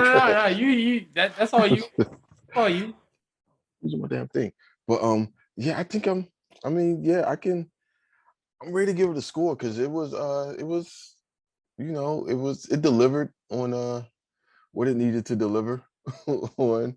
It was no big like surprise or shock. And I think the internet kind of ruined a lot of it because I mean I kind of knew everybody that was going to be in there because nobody would shut the hell up about it. So, Oh, bad face. but yeah, no, it was real fun seeing all three Spider-Man on screen. That was fun. I really loved that. And uh yeah, and seeing like the whole cast come back together again. It was a retro fix at the same time. Because everybody came back. It was not everybody except one person who was missing without the shocker, James Franco. Oh yeah, like You know, so I I mean, can understand that. I guess, you know. yeah, it would have been nice. I did, although then again, well, no, because I was gonna say maybe it has to do with the fact that he died, but all them characters died. That was kind of All of them did, yeah. so. And Yeah, they that's didn't all. mention him. They didn't mention him at all. You would think like Willem Dafoe would say, "Well, where's my son?" or something like that, you know. But yeah, we're not going to mention James Franco right now. Unfortunate. I like Harry in those movies. Yeah, he was a little over acty to me, but yeah, he was dope. I rock with James Franco's movies, period. But now he got to go sit in the corner for a while. So you know. But yeah, man, I can give it a score. To me, this is it's a straight five, straight fire. I I want to give it a 5. I do. But like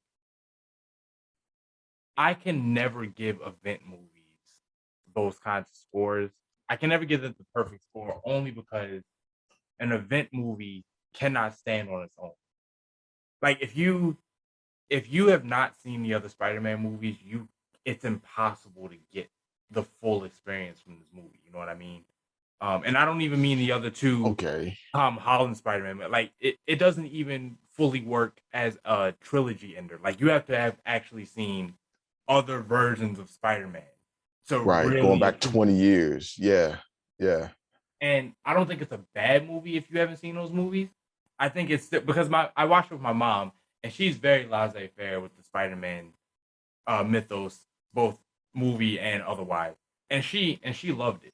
So like it's still a solid movie by itself, but it can never be fully experienced by itself. So I have to knock it down a point just because it's a conditionally great movie, and I'm giving it I'm giving it a 4 on principle. You just won't be a dick. That's all. No, I really don't. I said the same thing about Endgame. I said this like, and I love Endgame, but like the fact of the matter is, Endgame, No Way Home, and it's looking like Multiverse of Madness. These aren't movies; they're events. They're I'm paying off the fans' loyalty. You know what I mean? It's you've been with us all these years. Here's a free cookie, or whatever the fuck. Here's something that is our way of saying thank you for being with us, but that's not your typical experience. You know what I mean? And your average layman doesn't get it. This is like super fan service. So like with the culmination of like 20 years of like movies, because I think Toby's Spider-Man first came out 2002, Yep, 2003, something like that. old as hell. So it's kind of a thank you and like a curtain call to like a lot of people too.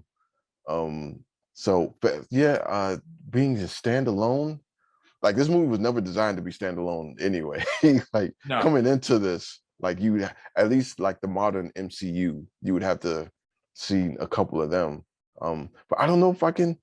That's how these movies are being made nowadays, though. Like from this moment on, all those MCU movies are I don't think they're meant to be a standalone movie. It'd be nice if they were made that way, but I think they are meant to connect with another 15 other movies yeah, prior to it, and then set up another 20. yeah. That But single yeah, I movie think you days are gotta, over. Them shit's over. yeah, you kind of got to grade it on a scale. Honestly, these aren't like regular, just like Joe Blow movies. But it delivered on everything. Everything it was promising, it delivered on. Like it was fun. We got to catch up with Toby.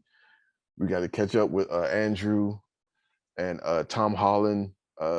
Kind of got they set up the next arc in the Spider-Man verse or the Spider-Man movies, So on that weird Venom after credit scene, which was Yeah, nothing. Yeah, that Like, yeah. yeah, that disappointed me. I was like, man, what all of this for that? But I guess because they had the symbiote is in the MCU now, so I guess we're going to set that up. So now we're going to have another Eddie Brock, hopefully, and hopefully we can get another Venom. So I mean that might be cool. Yeah, I was good with it. I was happy with it. It was a little long, but I mean, in a movie like that, yeah, I mean, they got a lot they got to squeeze in there. Yeah. So, but yeah. So what's your score? So it's 4? You're giving it 4? All right, I'll nah, even I'll even go 4.5, bro. we're not doing that shit. No, 4. So 4. So yeah, 9. No, 9 is fine. A 9 is fine.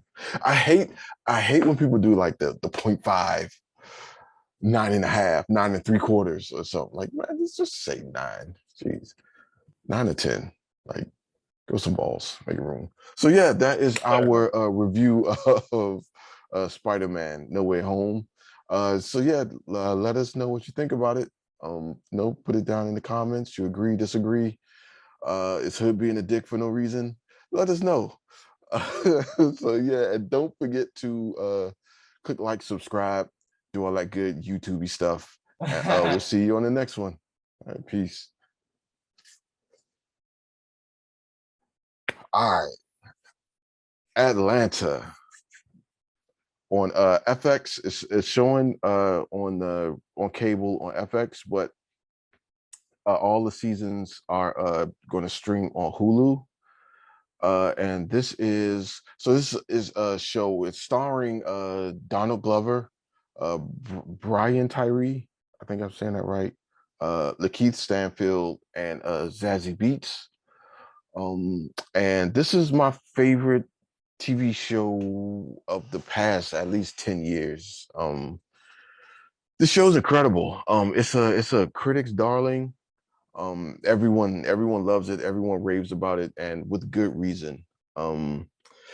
Yeah, I've heard Donald Glover, who I'm a huge Donald Glover fan too.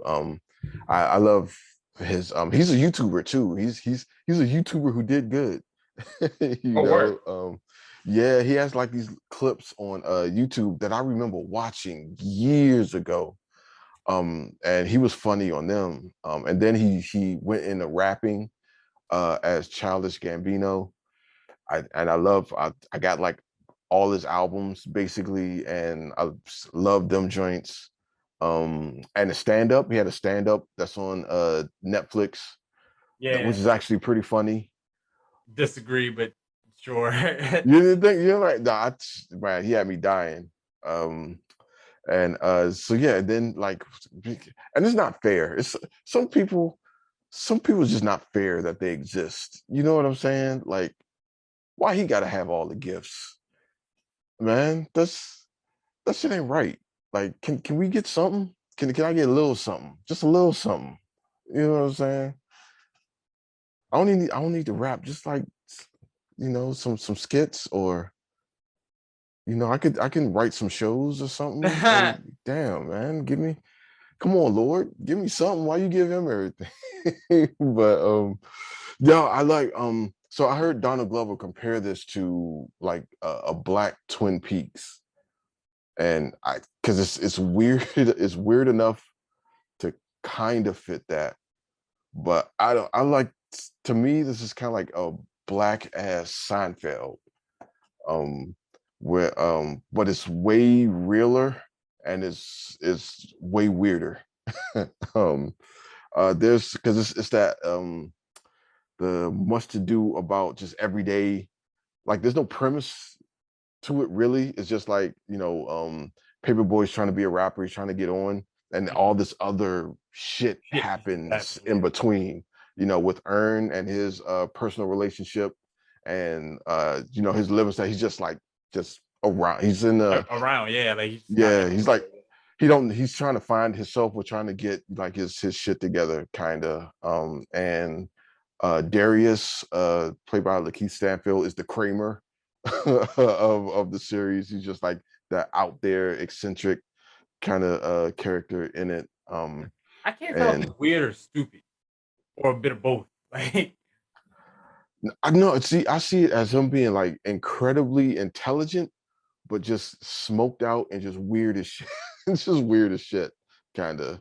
Like that's yeah, that's because he come like a lot of stuff he does like when they're in the pawn shop Mhm. and he was like no let just trade up for the sword or whatever, and so like they ended up and the sword ended up being trading up to a dog, and then he took the dog to a breeder, and Ern was like, no, I need money now. I can't, I need that now. I can't, like, poor people don't do investments because we're trying to Yeah, not we're to trying be to eat. poor now. Yeah.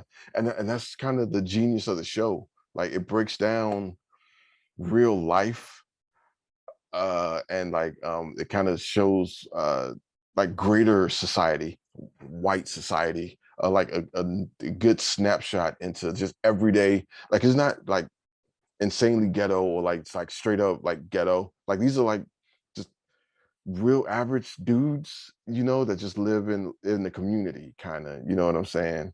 Even though they're all stereotypes, but they're not the Hollywood stereotype. You know what I mean? But yeah, what you think about it, bro? What you think? I think my honest opinion is that I see the appeal of the show, and I see a pretty solid show in there. My problem for me, and it's an entirely personal thing, so it's not a commentary on the quality of the show or the content itself, but it's not very accessible for me. Like I was watching the show and I was like, I mean, I get it. I can relate to the starving artist side. I can relate to the I want to be somebody side or whatever. I can relate to like when Zazie Beetz' character is out to dinner with the woman, uh, her friend, and she's talking about being a high value woman, and Zazie is trying to Yeah, defend like, look, it ain't all about that, and blah blah blah, and there are a lot of conversations that they have that I'm like, I get it, I understand it, but like it's not my slice of the world. You know what I mean? It's now that's not the end all be all for getting into a show or a movie or whatever, because there's plenty of shit I watch that I'm not actually able to like really relate to. So which is why I say I'm not here to comment. I'm not saying this as a critique of the show itself, because the show was fine. The comedy is pretty solid. There are a couple moments where like I'm actually cracking up when they were in the forest with the Migos. I thought that shit was funny. yeah, Um, yeah. and when she was trying to, when she got so desperate to pass her fucking drug test, that she Oh extracted the yeah. thing. Yeah, just just for her to tell herself and get fired afterwards. I was like, damn. But yeah, there's moments like that where it's funny. But you know, watching Paperboy live his average life and watching Earn live his average life and watching Zazie Beats character, the relationships that they have and the dynamic of it and the places they go and the things they do. Like they go out clubbing and they're out, they're getting into bar fights and all this other shit. And it's just the life of a complex life of a rapper or whatever. And I'm not saying it's right or wrong or whatever, but I'm watching and I'm like, okay, we're in territory where I'm just like, that's not for me. But I when they are bringing it down to like you said, when they're breaking it down to like that social commentary, like that conversation, poor people don't do investments because I'm trying not to die, today, or when the mother had the where the mother snapped at the kid for playing with the guns. She said we don't play with guns around here, and then the kid said he learned it from Paperboy. And then when she sees Paperboy, her whole she Yeah, completely changes gears. I'm like, yeah, yeah, that's part of the problem. It's like you condemn it in private, but you condone it, in yeah. public because you get caught up in all this other shit. And what do you think the kids are seeing? The kids are seeing your hypocrisy, and Right. they grow up Yeah. with so it's like moments like that. I really keyed into the show, and I was like, yo, even that scene where Paperboy gets into the fight on the basketball court, and he tries to talk to the reporter, and she says, "Look, the world wants you to play your role." It's like, Yeah. yo, the show has a lot to say. I won't take that from it, but it's the stuff in between it. Like it's a day in the life of a starving artist in Atlanta who's trying to get into the rap game, and I could not relate to that less, bro. Like I'm just like, I don't smoke weed. I don't have friends like this. I don't go to these kinds of places. I don't, blah blah blah. And I'm not talking about like I'm straight and narrow or anything like that. I'm saying that's just not my thing. So, you know, So okay, a lot of that I could pull on like my past experiences with like, just hanging out, smoking all day, then heading to a club or something. Um, and that aspect of just kind of just being just being an average nigga, hanging out, like, getting into shit, just hanging out and shit. But I so at so you're saying like a lot of like that aspect was kind of foreign to you, or you couldn't gel with that. yeah. Um, but so can you like, especially with Ern's predicament of just like the trying to find like where you're going to fit in, or trying to find like your groove, or like what you want to do with yourself, what you want to do with your life. And his is pretty dire, because we find out he's living in like a storage shed pretty much, if when I guess when Zazie Beats gets sick of him, or like his baby moms get sick of him or whatever, he just goes to the storage shed. That did that resonate at all, like that aspect of like being young, and trying to navigate you know life, like just trying to just trying to find your footing, kind of. Yeah, not being down like that, because fortunately I've never been down like that, and hopefully I never am. But certainly on a, where do I fit in life? What is my purpose? Where am I supposed to go? Yeah, that's right up my alley. I was like, I mean, I can relate to the spirit of what's going on in the show. I can definitely I can definitely I when I see that kind of stuff, I'm like, dog, I feel you. When I'm hearing what he's saying, I need to carve out my life my way. I need to go for this. I need to be able to monetize, because this is what I want to do. I don't want to be miserable for the rest of my life. It's like, dog, I hear you and I agree with you, and I know exactly how that feels to just be that desperate.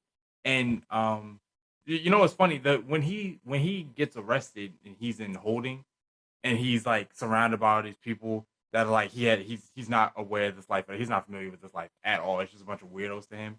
That's how I feel watching the show. I'm like, huh, okay, I don't know. So yeah, I can definitely relate to him and his pursuits. It's just like, I've never had to sleep in a storage unit or whatever. Like I said, it's not. It's just, it's not the life that I had to live. And I hope that doesn't sound posh. I hope that doesn't sound spit on, because it's not. I'm just speaking matter of factly. And I'm not trying to claim a struggle that I didn't have. I'm not about to sit here and tell people, oh yeah, I got it up out the mud, just to sound like the rest of these guys. Because there are people who legitimately do come from nothing, and have to build everything on their own. And props to them. And because of how much it takes to do that and how hard they got to work, I can't sit here and pretend to know what that's like, because that's just not me. Yeah, I've never been down bottom that bad. You know what I mean? Like where I had to like just sleep in a storage shed, or something like that. But yeah, it was earn the parts of Earn that I totally identify with, especially like the episode where he went on a date with his girl, or his baby moms, and he's just like, I just need a win. Yeah. I really just need a win right now. Like, and I relate with that so hard, because it just seemed like I go on stretches where it's just L after L after L. It's like, dog, when am I going to get a win out here? Know what I'm saying? So yeah, that's what, and I kind of identify with pieces of Darius too, just kind of being just the aloofness, and just kind of like the weird dude, you know what I'm Yeah. saying? Just like that awkward weird guy. And most most of my friends, and most of my like situations, I've kind of been that guy. Growing up, I was that guy. You know what I'm saying? I'm just seeing the world in just a totally different way than everybody else is. So yeah, I love that aspect of it. I love. Do you remember the scene? Like I think episode 2 when they were in the jail, Yeah. and like the one of the funniest things in that whole season was when that guy was talking to the trans guy they were all in lockup, and he's talking to him like he's this old girl, you know, and they like, man, nigga, that's a dude. You're like, man, dude, no, that's old shorty or whatever. And I'm like, what is he trying to say there though? Like, is it just that some people will go through mad lengths to fool themselves or to try to talk themselves out of being something they obviously are? you know, I that was mean, wild. every scene ain't always there to make a point. Sometimes niggas is just trying to be funny. Yeah, And just I'm not saying he didn't have a point. He may have, but like to me, that just read as you just trying to be funny. And yeah, I thought it was funny. I know identity politics won't allow you to laugh at some shit like that, but I thought shit was hilarious. oh, I was dying, especially when it was like, stop being weird, nigga. It's like I'm just sitting here, like, yo, that had me dying. But the one thing I did pick up on was when the crazy guy or I shouldn't say that the guy that was like mentally ill, Mm-hmm. and even the cops in the place was kind of just sitting there, just like laughing at him, like, oh, what's he going to do this time? Like he's been there for a while, Mm-hmm. but nobody is actually really dealing with him or giving him like the proper treatment. You know what I'm saying? And when he finally like spazzes out, they just jump on him, and like they like go to a commercial with him just screaming. You know what I'm saying? I'm like, damn, that's okay. That's really, really horrific and really deep. It's just like we don't treat people with like mental issues or emotional issues. We don't give them the proper care. We just throw them in the system. You know what I mean? And just let them deal with it. Um, what did you think about the Black Justin Bieber episode? I know you were talking about like on the when he got in a fight in the basketball court, but I love that episode. Yeah, I think it's probably, if I had to pick a favorite, it probably is my favorite episode. Because it it shines a light on the aspect of the game that a lot of people don't talk about. On the front, and they more so discuss it on the back end after they figure it out. But the fact that it is all a game, that people are looking for you to be a certain type of person, it's like a, a lot of people think that what ends up happening is people carry you how you show yourself to be, but a lot of times people carry you how they want to imagine you are. There's already an image we want you to have, Yep. and we're gonna carry it like that, um, no matter what happens. That's if you ask me, that's really why I believe that people's perspective on these people, other people, can change so drastically, so quickly. Because if you ask me, it's like that's the image you've always wanted to believe in, and now they've done something to validate it. So now you're leaning into what you always thought of them, what you assume they must have had to be underneath all the bullshit. And like he really goes to the reporter and just goes like, "Hey, can I just tell, like, let me talk to you and say what really happened, or at least give you my perspective of what happened, or blah blah blah." And she just shuts it all down. Listen, let me give you some advice. Just be the asshole. Nobody wants Justin to be the asshole. But what if Justin is an asshole? You know what I mean? Yeah. Like, what if he's a dick? I have to be the douche because the world wants me to be the douche. You take one look at you, you look like the asshole, so be the asshole. It's like, Yeah, no, that was 100% that thing. So like Paperboy is actually like the pretty decent stand-up dude. You know what I'm saying? He's actually kind of a nice guy, like once you kind of get to know him. And Justin Bieber is a complete dick. Like he is uh just asshole to everything and everyone. Especially I remember back in that back a couple years ago when he was just going on a tear. Like he was like, what, he like spit on somebody or spit on something, and it was just like every week it was just something dumb he was doing. And I love at the end of that episode he came out with that song, the like I'm sorry song. Mhm. that the real life Biebs did, and it's like, wow, that's crazy. Um, Full disclosure, that song kind of slaps though, like the real life Bieber "I'm Sorry" song. That song actually kind of do slap a little bit, but Justin Bieber is actually a good artist. I don't think that's a revolutionary take. I think he's good. he makes good songs, bro. Like, yeah, the last couple of years, I'm like, damn, that's Bieber. Man, that shit kind of slap actually. All right, so Zan. Do you remember the episode with the influencer, the social media Oh yeah, influencer?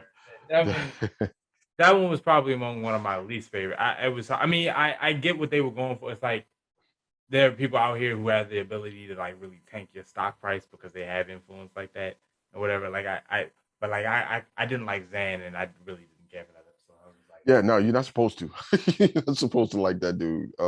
He is like, but it's showing like how all these like non-black kids are exploiting the culture and the plight of black people for profit that we really don't see. You know, they're making the money off our backs. And then he tried to flip it to say, oh well, you're exploiting your situation to try and make money or whatever, and I'm exploiting you, exploiting your situation. I'm like, man, that's a crock of bullshit. Don't feed me that. Don't feed me that. Because then he turns around and sends some small black kid who don't should be at home or something, and like send him to deliver a pizza or something for him, to see him get robbed or to see the reaction so he can put it up on his TikTok, and like try to make that go viral. And it's just like, man, yeah, so all these influencers, there's a certain aspect of just being irresponsible and being just vultures to it that I mean, the episode didn't say anything that revolutionary or nothing, but I think they kind of did a good job with that episode. Because yeah, they just show all those influencers are just the worst, just the worst. They irredeemable almost. oh shit, you're Yeah, the Black American Network episode, man. There's only a couple of times in this season where I literally was hollering, like I I literally hollered. I was laughing so damn hard in it, and it would be this one, that car commercial when dude oh steps out yeah, the right. car. Yo, I literally was hollering, yo. Like that shit was insane. And the Rachel Dolezal allegory of the guy, the black kid who's like, oh, I identify as a 30-year-old white guy. Yeah. That whole commentary was fun. That shit was hilarious, bro. And again, it don't really say anything new or different, but it's just showing the absurdity of it. Oh, you just wake up, you just wake up and you want to be a black woman. All of a sudden, you just want to identify. That I never got the, and I don't. Okay, so if I have to bleep this out, I'll bleep it out. I don't mean no harm uh, to the community out there, but as a straight man, as a straight black man, the concept of just waking up one day and say, "I'm a woman now," is bizarre. I know. Okay. I'm leaving. I'm leaving it alone. I'll leave it alone.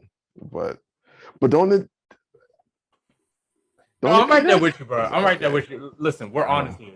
We're honest here. I understand. It's a difficult concept to grasp. Um, and I don't get it. I really wish there was more of an opportunity to just have that conversation. I don't want to have the conversation where I tell you, fuck you and you're a monster. And I don't Right. want to have that conversation with you. I want to have the conversation of genuinely tell me what is going on in your head because I can see here's the thing about me. I try so hard to find the appeal, to find the angle, even if I can't relate to it. Like there one time, and I'm gonna be 100% honest for a moment. Go for it. I Shoot.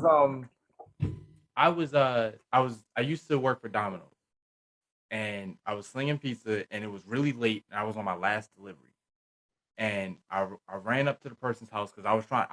Baltimore City's not a great area. We know this, and I don't want to be out at 1 a.m. Oh, you was delivering pizzas in Baltimore? Yeah. Oh, nigga, you got stripes, yo. Yeah. You got stripes, my guy. What you mean you can't identify with them, man? Nigga, you got cred out in these streets. Jeez. I ran up to this dude's house, gave him the food, ran back to the car, and as I was standing outside of the car, I smelled dog shit, and I was like, okay, let me just go ahead and climb back in the car. And when I got in the car, I still smelled it, and I was like, did I step in it? Yep. So I looked down and I saw that I stepped in it. So I took my shoes off, but I still had to go inside. I still had to help clean up the store. We still had to close. And I was like, I'm not walking in there like this. But I didn't have any other shoes in the car. But my girlfriend at the time sometimes left her clothes in the car and shit. Like when we go to church and she would have to change. And she left a pair. She had big feet. And she left a pair of her heels in the car, and I could fit them. And I was like, I'll just go What? going, so I go wash these dishes or whatever. Just What? yeah. So I threw them shits on, right? And I came back to the car later, and I got in the house, and I was like, I mean, that wasn't the worst thing, you know what I mean? Like, no, I didn't go out and buy heels and no shit like that, but it was like that was oddly comfortable. So it's like I understand. It's like I understand the Wait, appeal. hold on. You was in heels. You was in heel, like straight up heels, like. Yeah, straight appeals. And you was like, this ain't bad. Yeah, I was like, yeah, I get it. Like I understand. Like I understand the fashion of it. You know what I mean? Now I don't get the gender part of it. I don't get wanting to be a woman. So it's like I'm willing to meet you with honesty, and I'm willing to really have this conversation with you and talk about some of the places I've been for real. And you can judge me and you can look at me, but like that's just the truth. I just want you to not think that I'm trying to hate on you because I genuinely look at you and say, "Dog, I don't get it. Can you explain it, please? Just tell me what's going on."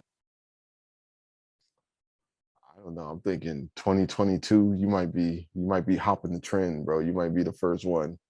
I mean, it's only a matter of time before niggas start wearing heels out here. You know what I'm saying? I'm hardly the first one, bro, and I don't wear heels. Like 'cause that's not what I don't wear. Like I got these Pumas on right now, like the tennis shoes or whatever. And I wear exclusively tennis shoes usually, and mostly Adidas. But like, so I'm not saying I ain't starting a trend, bro. No, I got you. It was a one-time thing. I personally probably would have went in there with my socks on and some shit, but you know, hey, it's a decision. I ain't mad at you. But yeah, no, I just I don't want to say it's absurd, and that's the wrong approach to have to add to it anyway. It's just to like dismiss it and say it's weird, you know, it's weird, it's stupid. But I don't know. I mean, if you're comparing apples to apples, it's not that much difference, is it? If somebody wake up and say, "Yeah, I'm a 30-year-old," if I wake up and say, "Hey, I'm a 30-year-old white guy," That's also the thing. I don't see the difference in that mentality, which is why I need you to talk to me. Like I don't see the difference. Explain it. I'll listen. I just don't get it. But I mean, we're coming off as the enemy. We're coming off as the assholes. And that's the thing with the whole concept is like, wait, so we can't have a conversation? You know, we can't even talk about, we just have to automatically be on your side, or, you know, we're the problem. And it's like, I mean, that's not how real life works though. You know, you have to communicate and exchange ideas and like see where you're coming from. But and plus like trans people, see, I was about to mess up and say the other word, but trans people have been around for a while. It's not like it's a foreign concept or anything. Like RuPaul's been around for a minute, you know. Yeah. So it's not that crazy a concept, but it would be nice to like, how is this different from that? Kind of, I you genuinely know. need to understand why Rachel is the bad guy, but Caitlyn is the hero. Like, Explain that. Yeah, like I'm lost in the sauce on that one. But yeah, it was played up for laughs. It was a funny bit. You know, like at first I love when he said, "Yeah, I'm a what do you say? I'm a mechanical engineer." Or something, and then they do the quick cut to his mom. Like that boy don't work. That shit was hilarious. Yeah, man, I love that. Oh, the Juneteenth. Oh no, before we get to the episode before that, the club episode was that was funny as hell. I love the club promoter when Ern was trying to get his money for the show or the appearance or whatever. And he was like Batman, like he was like disappearing to a wall and shit. like, like he was disappearing like at the drop of a hat. You can give me my Um, money. but yo, the invisible car, bro. Like, yeah, that was the other point where I was hollering, yo. That shit, it caught me off guard, because they had mentioned it before. Like, yeah, that nigga got an invisible car. And I'm like, okay, that's just a little goofy bit. But like when they're outside in the parking lot and like shots popped off or whatever, and like niggas were scattering, and then like they showed the niggas get ran over by the invisible cars. Yo, I was hollering, like I was like, oh my, this is like the greatest show ever. Because I love how it's like, so it's a story about a rapper trying to get on. Nothing new there, right? But they somehow subvert it to make it where it's like really real. And to me, it was really identifiable to me anyway. Of like they don't show the glitz, they don't show the glam. It's just he's just a dude trying to get on. You know what I'm saying? Right. He don't have like a hit single and all of a sudden his life changed. He's a pop star, he's super rich. Like, nah, man, don't. And they drive home the fact that there's no money in rap really. You just use it to get on and like move on to different opportunities. Um, but yeah, they do that. And they're all stereotypes, but they're not the Hollywood traditional type of stereotypes. Um, and they love to throw some weird shit in there. Just every now and then they'll throw some weird shit in there. They kind of keep you on your toes, I think. You know what I mean? Yeah, I love it, bro. I love the show. And yeah, the last one I got is the Paper boy. yeah, all about that paper boy. All about that paper boy. Yeah, and the Juneteenth episode, this is my last one. Just oh my god, it was so cringy and frustrating that the white guy is like the most woke guy at the party. Yeah, facts, bro. Facts. Oh my god, it was so.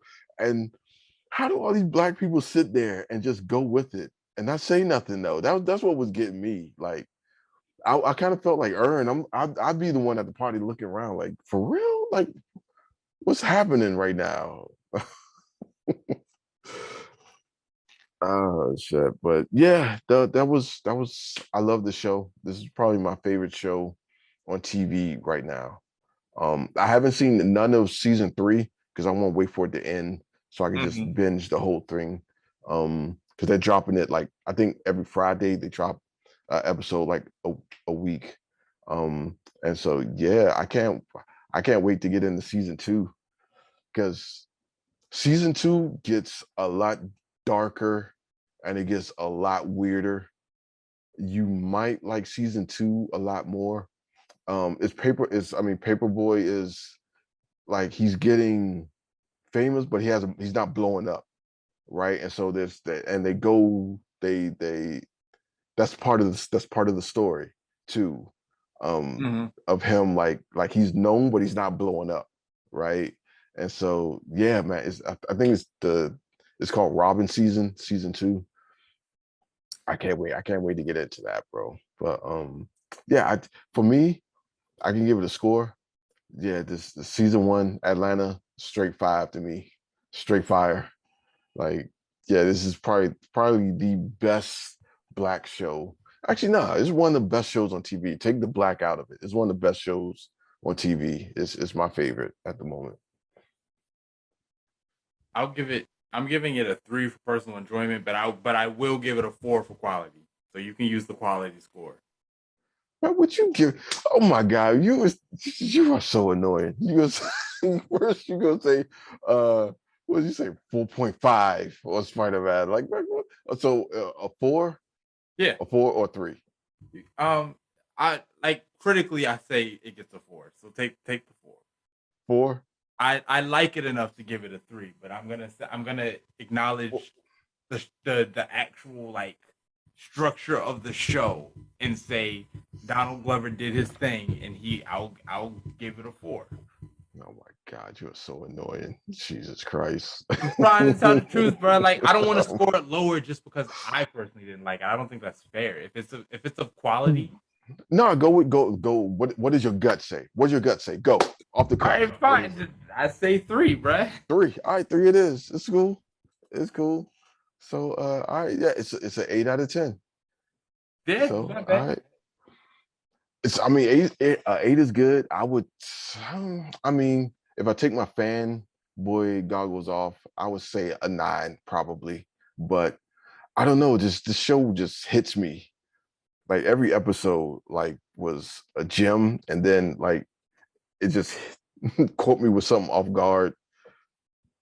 So yeah, that was cool with me. But all right, so yeah, that's our review for Atlanta season 1. Let us know what you think. You agree, disagree? Let us know. Put it in the comments down below. And while you're there, just click like, subscribe to us. We can use it. We need it. Please, bro. I'm tired of working. Facts, super facts. So yeah, let us know. And so I think because it's going on 1 a.m. So I think this is this week's episode of the podcast. Yeah, man, it was a fun episode. Went through a top 10. And so we're gonna do some housekeeping. This is the section where we do some housekeeping, right? So, again, hit like, hit subscribe to the channel. And remember to look for us on Spotify, on Google Podcasts, on Audible, Amazon Music, Stitcher, basically everything but Apple Music because Apple sucks. But we'll get there eventually. Don't worry about it. All you Apple users out there. And yeah, let's have and yeah, check out some reactions on Max Book's YouTube channel. I have some to do a little reacting here and there, just a little something pass the time. Check out my man Hood's books. Is Amen, Plus Size, and I'm missing one. I always forget one. Into the Furnace. Into the Furnace. Yes, on Amazon.com. Check them out. Alex. All right. All right. So yep. Until next week, I am Alex Mack. My man next to me is Alex Hood. I will catch you on the next one. Peace. Right.